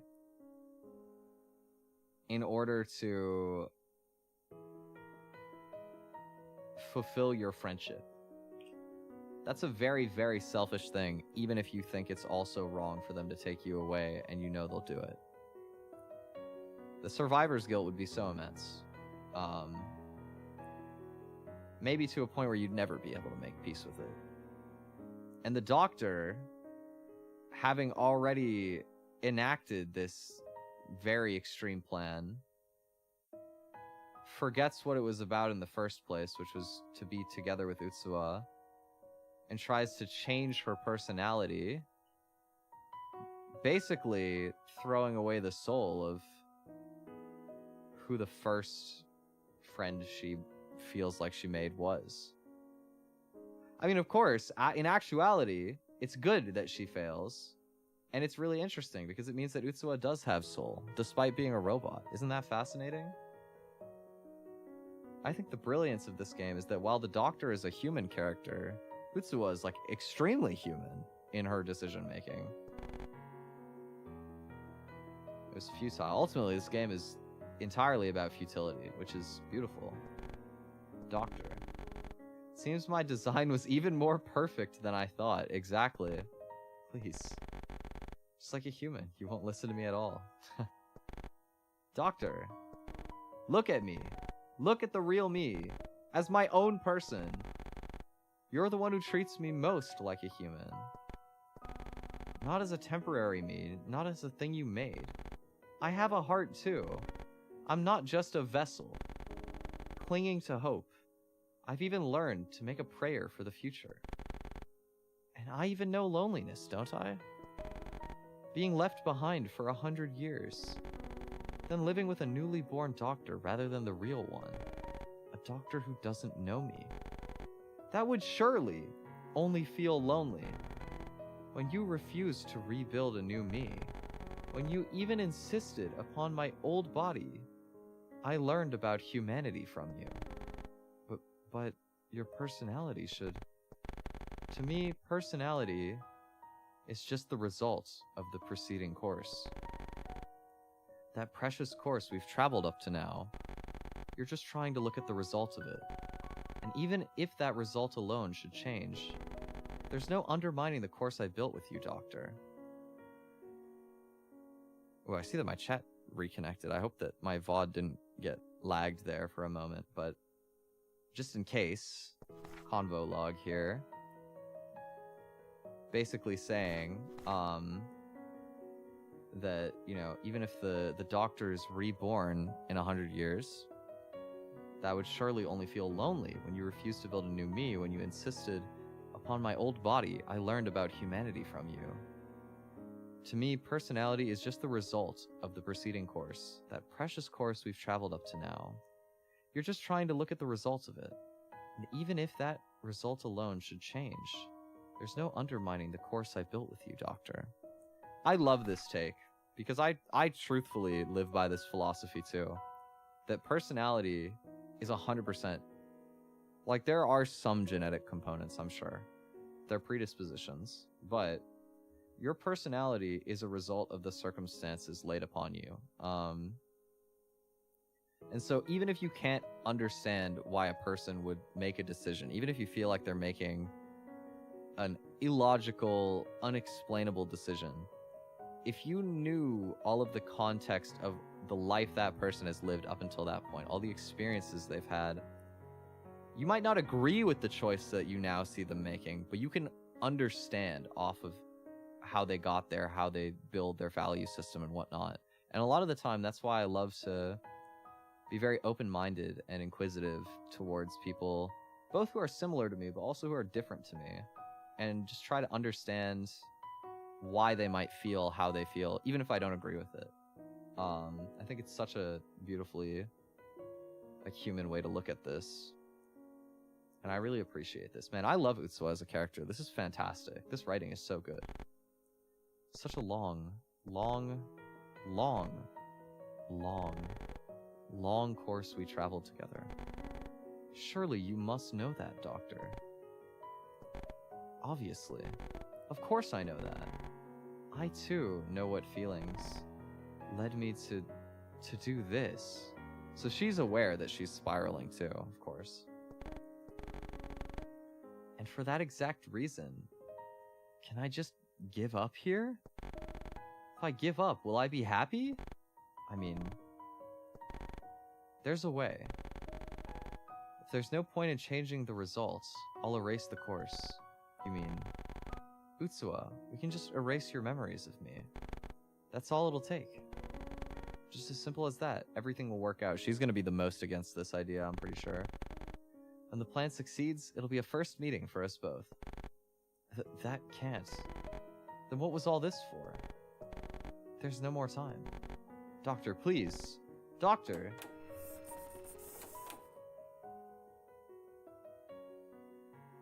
Oh, that's so messed up! That's so messed up! You get to choose this?! Oh my god.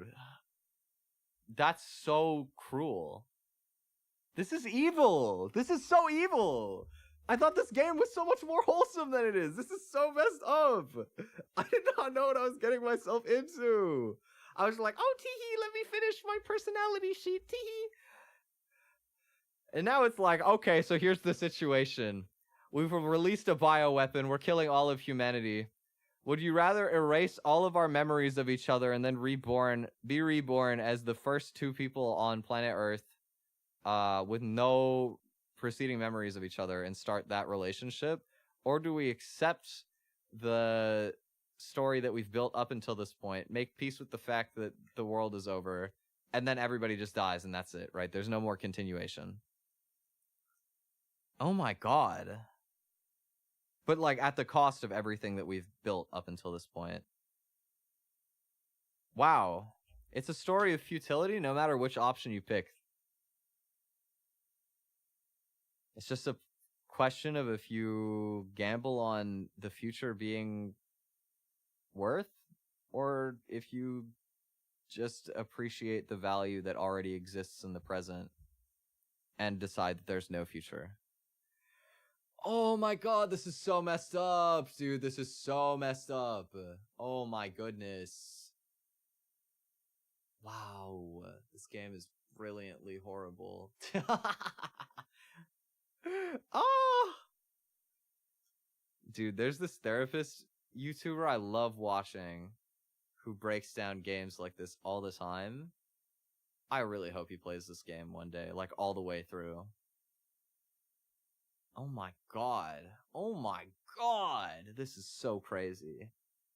Wow. Oh my goodness, that's so... Whoa, okay. Well, my choice. Will you erase these memories? To be honest, to be completely honest, I think I side with Utsua. I think truthfully, my feelings is that I want to believe that the connections that we've made in our limited time are everything, and that ultimately you could continue, but I like to believe that if things are over, then they're meant to be over, and that if we're meant to continue anyway, that there will be some sort of, like, afterlife unpredictably, right? And I don't think there's a correct way that it is either way. Maybe it's naive of me to believe in an afterlife like that, or at least that there's peace in the absence of that over the agency to start a new life. But ultimately, if you're starting a new life that is also finite, and you have no continuation of your current self, like, I die either way, right? Like, the soul of me, in this case, dies. if I erase. If I don't erase, the soul of me, I guess, lives on, even if physically I die, we die. Of course, maybe the flip side is that humanity could live on this way, and it won't here. On the other flip side, if the doctor has not prepared the genetic makeup of any other people, and it's only me as a robot and her, humanity will die anyway. It's just us living another one life, and then it's over. It's brilliantly evil. I'm going to choose don't erase. What a mortifying decision that I have to make here. But I'm going to say, ultimately, I value the human experience, the soul, above the possibility to start again as a complete blank slate, and not as a blank slate like reincarnating with my soul, but just as a purely, completely unrelated entity that just happens to share a body. I'm gonna say not to erase. Erasing my memories, even if it hurts, it'll mean success for the plan, or I can't do such a thing. That goes against how I feel. Sure enough, I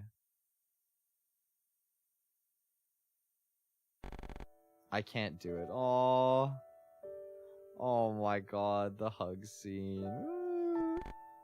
Doctor, erasing the memories of me, making those happy days with you never have happened.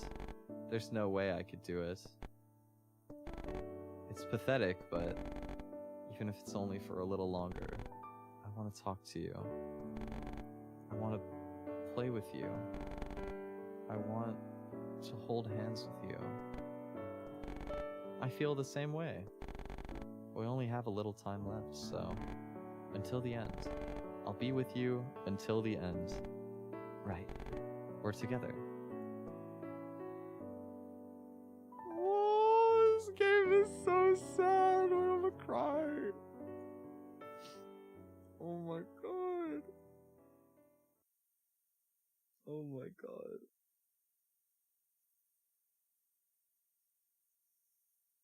Oh my god. Oh, sorry. I didn't think I actually was going to cry. There's an outro song?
Oh my god, dude.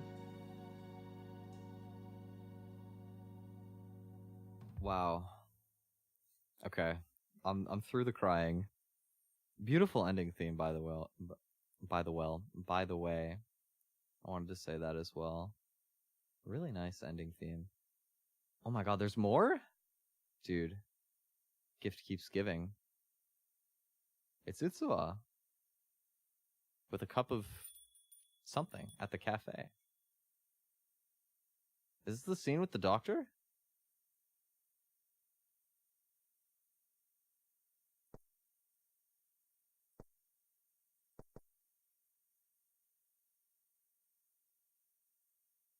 No. That's all.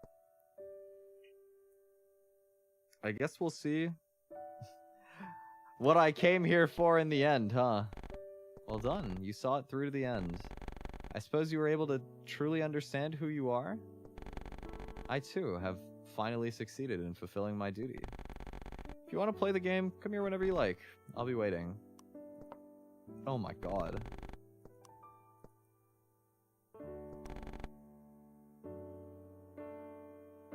In the end, we lost a lot of morals. We fell from 99 to 92. You know, I was pretty sure it would fall. I'm glad it's still above 90, I guess. In my third playthrough, I actually ended up rounding out my stats a little bit more than previously, which is interesting. And it appears that my least accurate personality, the furthest from how I behaved, was the runner, an active type who can achieve goals quickly and places importance on results. Wow. I really am spiritually just a bum.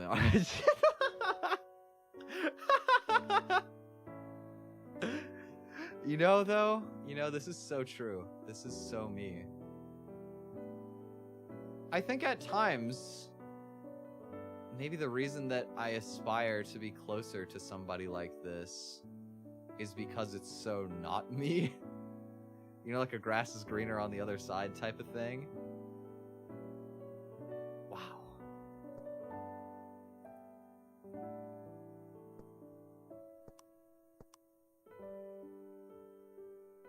My playtime is nearly double average.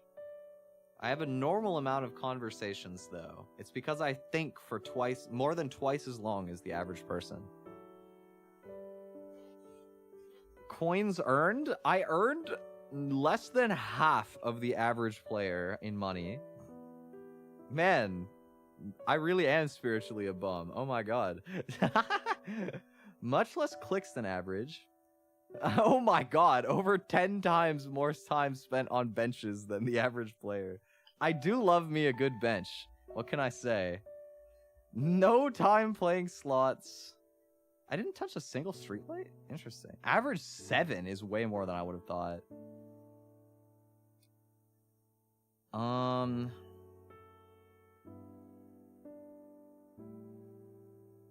My action deviation for the second run was a lot higher than usual, 46% to the average 25.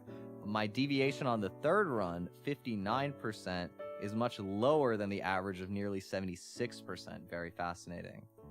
Distribution of most representative personality of all players. So in general, oh, these are not in order, so we'd have to go through and see.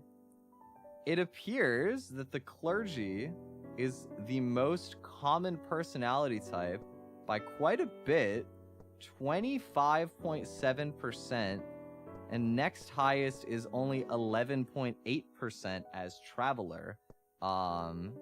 So I guess if there is one type that it makes sense for me to land all 3 times, it being clergy makes sense. Of course, I still think it's interesting that I actually did score it every time. What else has a lot of people? The researcher, the leader, solo players got a decent amount. Samurai, I wonder what samurai represents. Philosophers got a decent amount. Martial artist has some. Sage has a decent amount. What's the rarest personality type? Is it merchant here? I believe so, yeah. Merchant, very closely followed by gambler, or no, merchant, then clown, then gambler, and a little bit distant from that is Bancho. Interesting. Composite data. Oh, and does this show... Ah, this is all the points that I scored towards every single choice over the accumulation of all my runs. That's fascinating. So the clergy I scored by far the highest, 138 points. Sage I scored 87, Which is really interesting, actually. If you look at the other personality types in the same category of, like, daring traits, I got -8 for collector, 1 for merchant, 21 for gambler, 22 for hero, but all the way at 87 for sage. Huge standout from that category. It's very fascinating. Butler, I got quite a lot. Researcher, judge, pacifist, philosopher, traveler, challenger, leader, adventure planner. I also find it very fascinating. Look at this. Most of them, I still have a little bit to me. You know, merchant was 1. Collector being -8 is interesting to me. A little surprised that I'm that, like, I'm actually negative in collecting. That surprised me. But I think this is really fascinating. -39 for runner means that I really took things slowly, like through and through.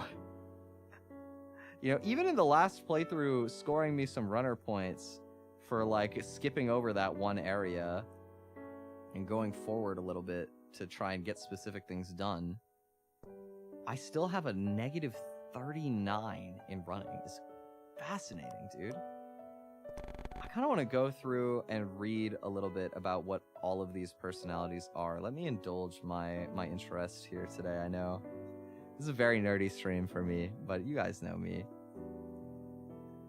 I want to go through and see. At least skim them for the most part. I wanted to see...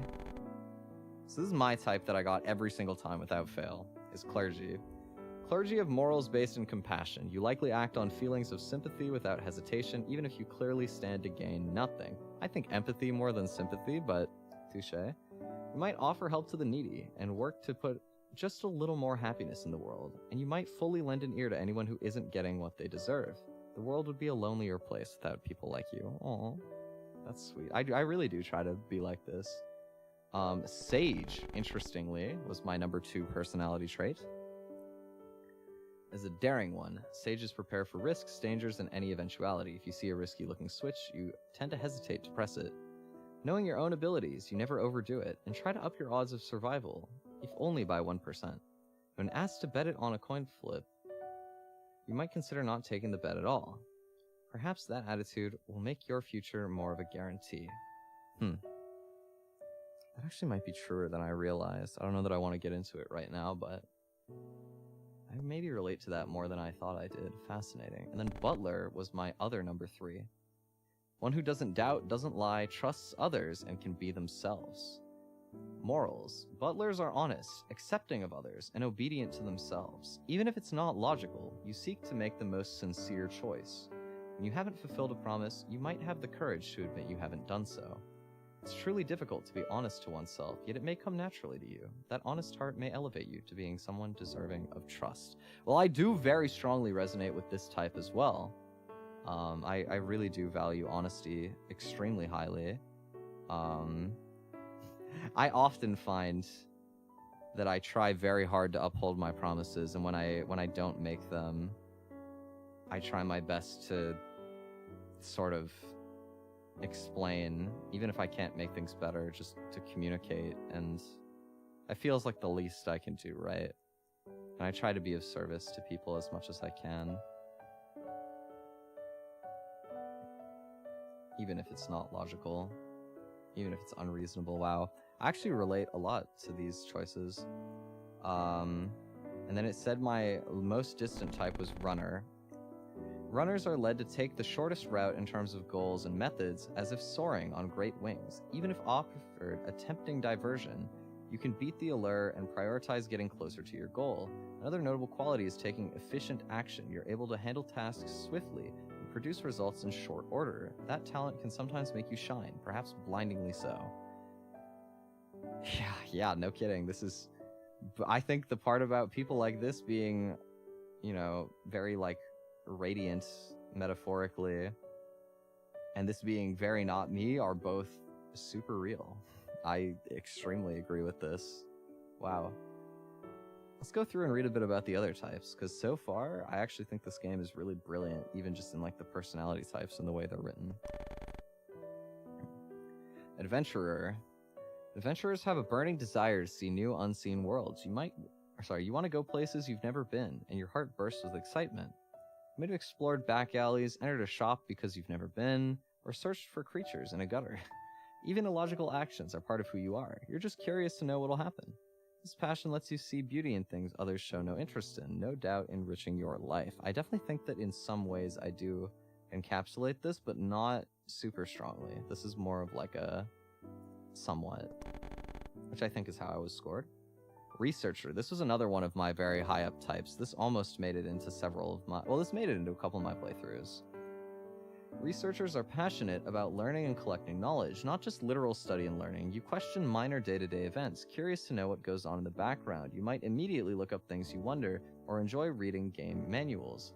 It's likely not about concrete benefits to you, but simply having a desire to know. Those beautiful little pieces of wisdom you gather no doubt make your life more vivid.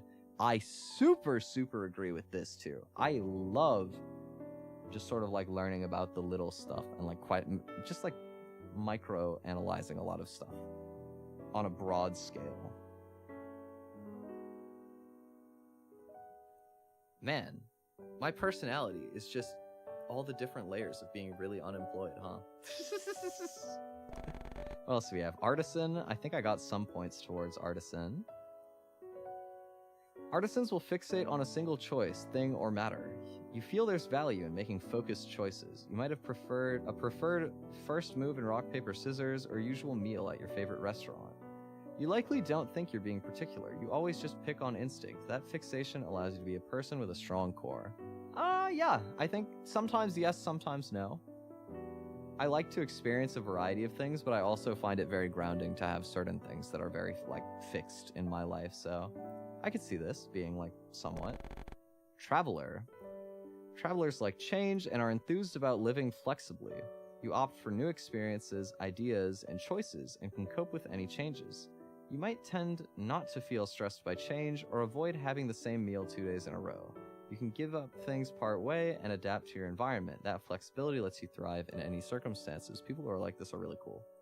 I think at times I can sort of fulfill some of these traits, but it's certainly not my most natural state of being. Leader. I think I also had some points towards being a leader. Leaders base their morals on fulfilling duties and responsibilities. You might be determined to carry out a job you're given, and deeply regret it if you fail to. You honor agreements and keep your promises to the end with a strong will. Your morals are always between you and someone else. Your dutiful heart may elevate you to being seen as a dependable person. Well, I certainly relate to the feeling of, feeling very determined to do things that people rely on you for, and very disappointed in myself when I don't manage that. I can strongly relate to that feeling. I think that, as it stands, I certainly agree that my moral compass tends to be much more from a place of, like, empathy and honesty than duty and responsibility, like the leader role. I think at times I aspire to be more like this, but in reality, I'm much more just out of the desire of my own heart on moral compass, as opposed to out of responsibility or duty. What about judge? Let's see. Judges' morals are based on what they should protect. You can put law and order ahead of your own feelings and gains, making you an important protector. You might abide with something even if it's disadvantageous or seems irrational. You also know that everything has laws governing it. This personality may just make you stronger, and some others will accept. I think to a degree I feel this. I mean, at the end of the day, this is acceptance, and I think that radical acceptance is a good thing. It can be taken too far. Of course, I think that judges, like in the literal sense, are important, but also out of touch inherently, just because they have to make so many decisions where there's not a clear-cut right answer, and there's such a tangible consequence, or like at least it feels like it's your fault if you make the wrong choice, when sometimes there is no right choice, right? But people are looking to you for that opinion. I think for regular people, it is important to sometimes act as a judge, but also important sometimes to be selfish. And so I think I land somewhere in the middle for a type like this. Pacifist. I know I did score the pacifist as one of my higher roles in one of my playthroughs. Pacifists dislike fighting and don't take up arms. At times, there may be an unavoidable cause for conflict or competition, but you dislike this. You seek to avoid anyone being sad, and for all to be equal and at peace. You have a wonderful talent for dialogue and finding a way to help everyone to your last. Perhaps your unshakable choice of peace makes you and those around you happy. Well, I definitely do put a very high value on peace. I really, really dislike making people in general, but especially the people I care about, sad or disadvantaged. I think there are times where in the past I may have chose to argue with people more, or sort of other people in a sense of like placing myself above them, like these people are wrong. Whereas nowadays I tend to take more of a approach of distance, I suppose. So if I can't be at peace in the environment, in the same environment as someone, I will accept that they are not at a place in their life, or I'm not at a place in my life that makes our values compatible, and therefore I will take the initiative to disengage with that person, at least for the time being, instead of sort of staying in that state of like chaos. So this could be like growing apart from friendships where you just don't share the same values that you used to. This could be as simple of a small interaction as ignoring somebody on the street who tries to say something you don't like, or as a streamer, you know, somebody comes in chat and they say something you don't like and you ban them or something. That's not like a personal gripe against that person. That's not even like a form of conflict in my mind. It's an avoidance of conflict to say this person is looking to engage in a way that will be socially chaotic. It will give them attention. It might be entertaining to them, but it will be shaking the peace of here. And so with that being my value, I will disengage from that system, and I can't disengage by me leaving my own space, so instead I have to make the choice to evict them from my space, of course, right? But I do truthfully value protecting my peace a lot, and that's something that I've sort of learned from certain friends and family members that I really look up to as well. Out of the morals category, we've got methods. I feel like I scored pretty low on a lot of these, but decently on a couple. I'm curious to see. We have solo player. This one also had almost 5%, so this is like a very moderate type in terms of percentages. Solo players take the approach of not depending on anyone or anything. Even if you're offered charity, you might refuse it and climb up on your own power. This is a sign of a powerful spirit that's by no means easy to come upon. You also possess the ability to question existing rules. Your independence and self-support are not lonely things, but rather lead you to a place of pride. Yeah, I think that I used to be a little bit more in this boat. I think that I've opened my mind more to allowing other people to help you.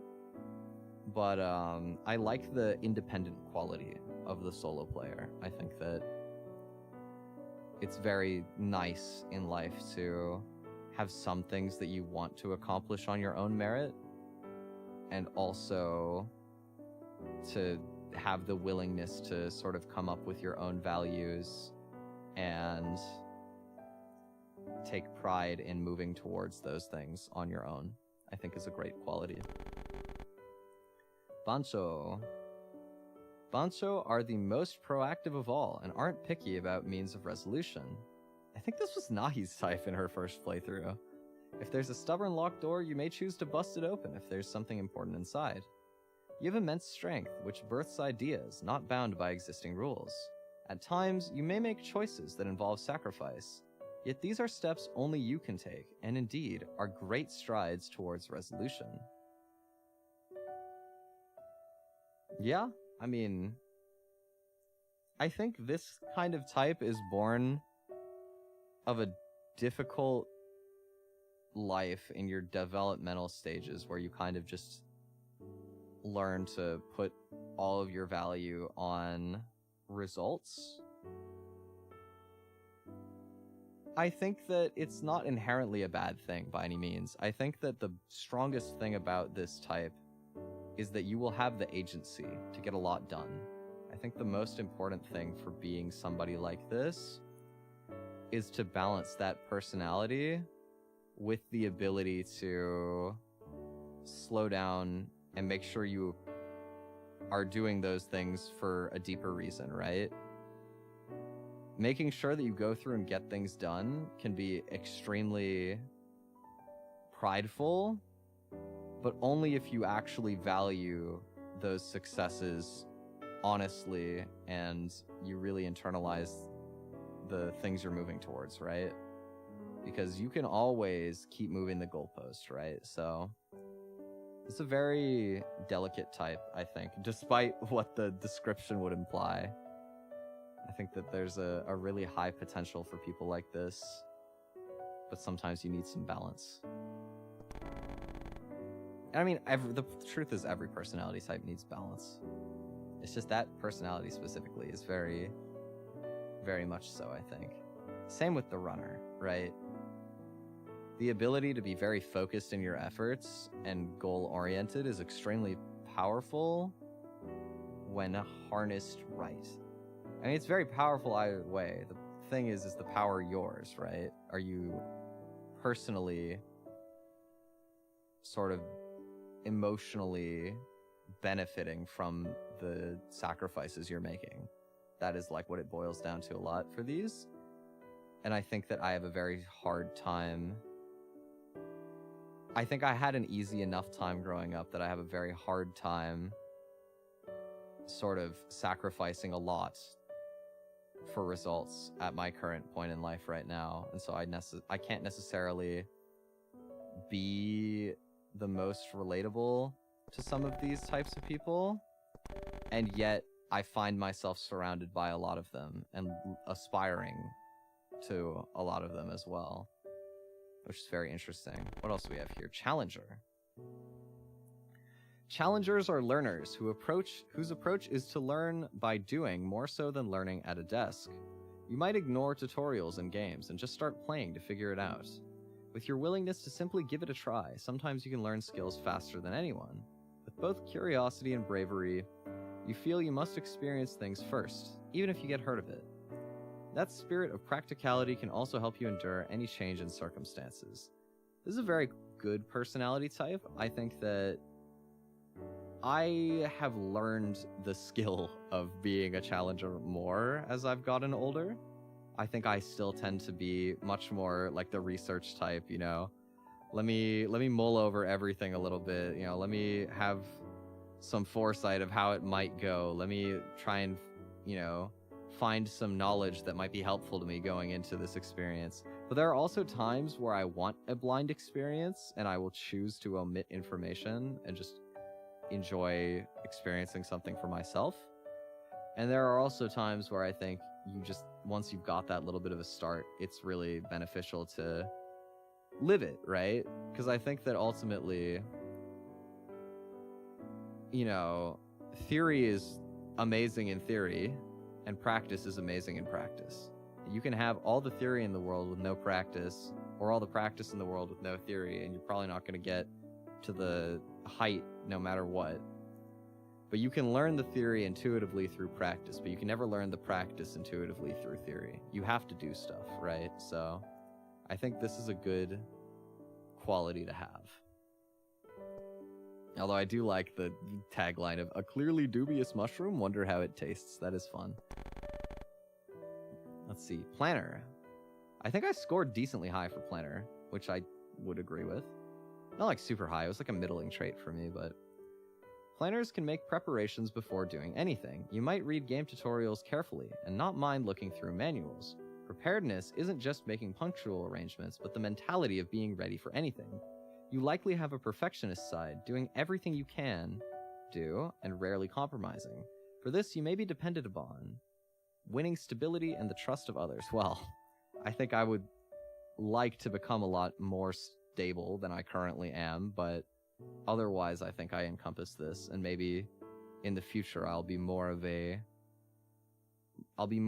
for everything, right? Maybe right now I'm more in my challenger arc of being like, well, I'm figuring it out, and then later I'll be like, all right, I got the plans for everything. Let me help you out. These types, I feel like I didn't get much at all in the way of judgment types. I don't even remember what all of these were. I really thought I would end up being a philosopher, so I'm curious to read that, but we'll go one at a time. Samurai ended up being decently high, I think, in terms of percentage. Let's see this. Samurai demonstrates speed and accuracy in decisions. When making a choice you made before, you might continue to pick the same option. Even important and tricky choices are no cause for hesitation to you, and are handled with conviction. While most people devote much energy to decisions, for they give little stress. While most people devote much energy to decisions, for they give little stress, as such, perhaps many depend on your decisiveness. I could never be someone like this, but I really do think that it is very good for mental clarity. I think you tend to find people that are really busy have this mentality, and they probably are really busy because they have this like level of decisiveness that people can rely on them for, right? Very admirable type. Philosopher. Philosophers look back on whether their choices were correct. In addition, you may tend to spend a lot of time on decisions. This level of prudence takes extremely calm powers of judgment, which you may well possess. When making a choice you made before, you might doubt if what you chose was really right. This can also apply to those with a perfectionist side, seeking more accurate answers. Such carefulness, oft forgotten, surely leads your choices to be wiser. Yeah, I guess the perfectionistic side of being a philosopher can also have a lot of overlap with the... where was it?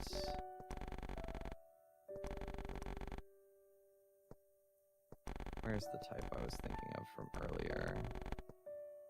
What type was it that had like a perfect... the planner, yes. I think that I tend to think through things a lot. The thinker has logged on. I'm an extremely introspective person. And I guess even though I'm not... I guess the good thing is that in the past, I think I was much more a philosopher in the sense that I would truly do a ton of thinking and ruminating on decisions, but there was very little action. I think that I still don't have as much action as I maybe would wish for in my life, but I've moved away enough from only thinking that this is just like a moderate personality for me, which I think is cool. Martial artist. Martial artists make judgments with a preference for simple options. When ordering a drink, you might tend to ask for the simplest available. You might also hold simultaneous beliefs that things are both individual and fall into categories. Rather than stick out, you harmonize with those around you and search for safe answers. By no means implies violence. You protect yourself naturally, a key ability for the stable life. I like people who are like this, I think. I think there's some really good traits associated with this. Clown, this one is really me, come on. Okay, but it's actually crazy that this was only like a 0.5%. Let me see. Clowns are flexible in their judgments, allowing for a variety of choices and situations. I can't read.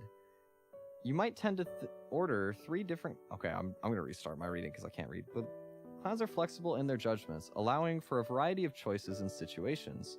You might tend to order 3 different kinds of ice cream rather than three of the same kind. You also might hold the beliefs that everything and everyone contains multitudes, and all of them are different. These values are accompanied by a tolerance for others and an acceptance of all things. I mostly relate to this. I think the second half of this paragraph, that encompasses people having, and just things having, a huge amount of depth that are very different, but that is, of course, our shared factor, is that we're all combining so many different traits, right? Having that sort of baseline tolerance and acceptance towards that, like, rule of life, if you will. Maybe it makes me a clown, but I do sympathize with it a lot. We looked at the sage, of course. The hero. What's the hero? Heroes are, as the name implies, simply heroic people. You might go up against a foe, even if you perhaps stand no chance of beating them. At times, your heroic nature may not align with rationality, but that might only serve as further proof of your gallantry. Conquering your fear is no ordinary task, but you take that challenge, even if it means taking on hardship.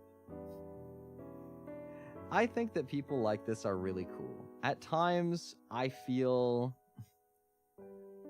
like there are some people in my life who see me in this light. And to be honest, in some ways, I can even relate to the feeling at times, but I think ultimately there's like a sense of nobility in heroism to me that I don't necessarily relate to. And maybe that's my own selfish interpretation of not wanting to be considered a hero by somebody else, even though they're more than welcome to feel that way about me. Of course, that's also a very arrogant thing to infer of other people. But, you know, I think choosing to walk a path less beaten inherently, whether you're successful or not, some people will look at it as inspiring, because not everybody can handle walking the same path, right? You know, just back to this, like, same belief of, you know, everybody is built of so many different things, different experiences, and you have to accept radically. Some people will be forced to take on maybe a more unfair fight than others. At least in their mind, their feeling is that they need to do that for their own sense of justice to themselves, to other people, whatever it may be. And so I think the hero is very admirable. Maybe not the most sustainable personality, but it is very admirable. But we got the gambler. Poor odds, it's a whole 1% chance, right? Gamblers bravely make bets, putting hope in the odds and the future. When asked to bet on a coin flip, you might be eager to take it as long as there's a reward. Turning risk into opportunity, you feel not a hint of unease. Your spirit is strong enough to have a hope for the future while you stand in the present. And perhaps you'll be able to accept your destiny and live an upright life. That's very fun, I think, of course. Gambler is looked down upon in a lot of ways because statistically it will have negative outcomes to live a very risky life. I mean, that's what risk is, right? But of course, the people with the highest of highs in life tend to have taken some sort of great risk that paid off for them. Life is really about calculated risk, and maybe the gambler is not so calculated in their approach, but I think it's not a bad thing to accept risk sometimes and just trust that things will work out anyway. And the merchant, this was the rarest personality type in the game. Merchants go with decisions that make the most economical sense. If you're able to earn money without losing anything, you'll likely be quick to accept. Able to think logically, you may feel no hesitation when there's financial gain to be had. Above all, you're able to approach things with a strong will and planning, not succumbing to temporary emotion. Interesting.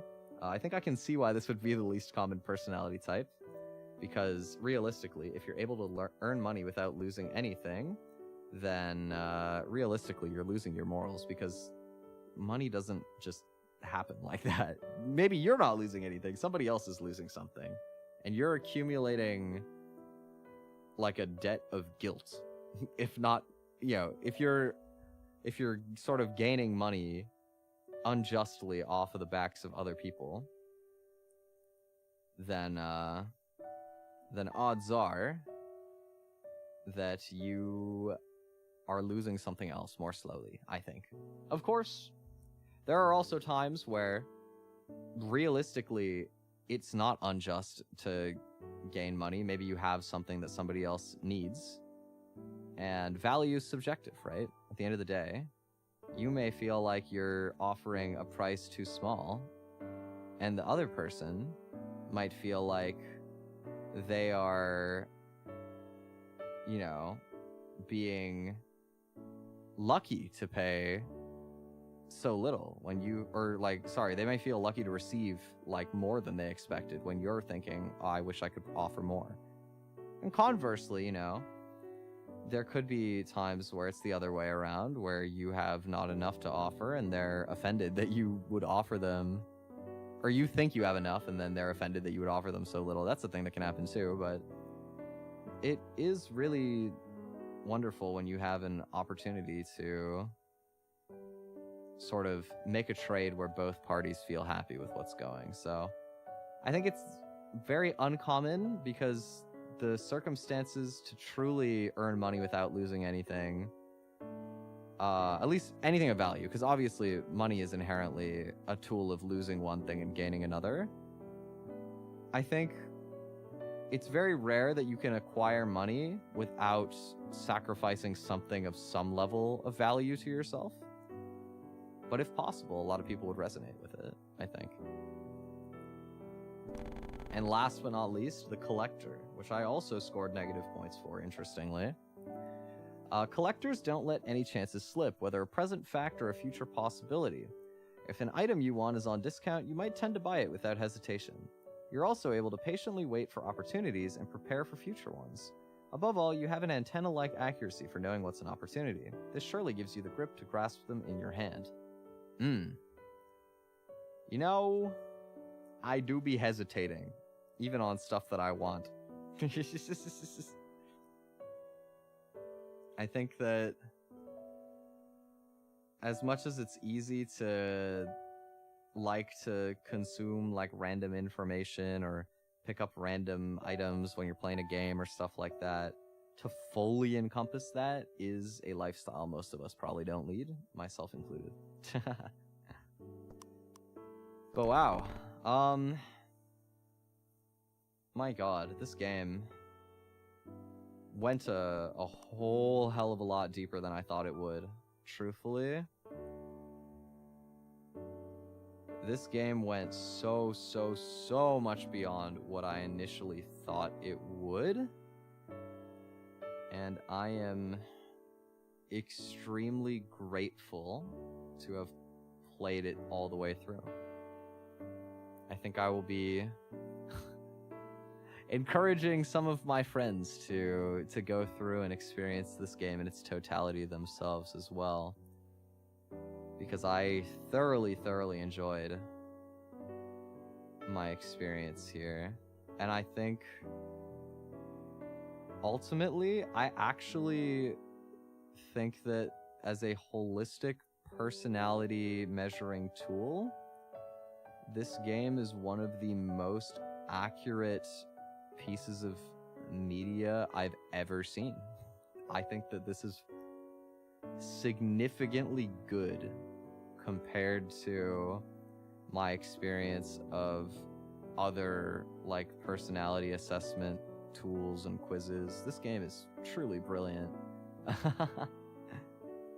Wow, I did not expect today's stream to be so long, so philosophical, very sobering, after just being very silly and playing a bunch of games with friends yesterday. What a stark contrast, truthfully, for two streams to have back to back. But I hope you all enjoy nonetheless. I super enjoyed this game. This has to be one of my favorite games of all time. This is so brilliant, man. Oh, I can't believe I didn't know about this game having such a beautifully rich ending to it, man. Oh my god. Love that. Fantastic. 10 out of 10. I will be leaving a positive review on Steam, which is not something I do very often.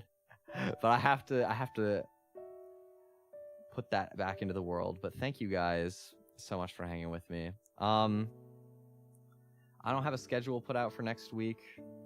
It'll be normal days, I think. I think it'll be Tuesday, Wednesday, Friday, Saturday, Sunday, probably. Maybe I will potentially do only 4 days, but I think I probably will do 5 days. I'll have a schedule up tomorrow. You can see it in the Discord or on Twitter, or I'll try to remember to post it on YouTube. But thank you.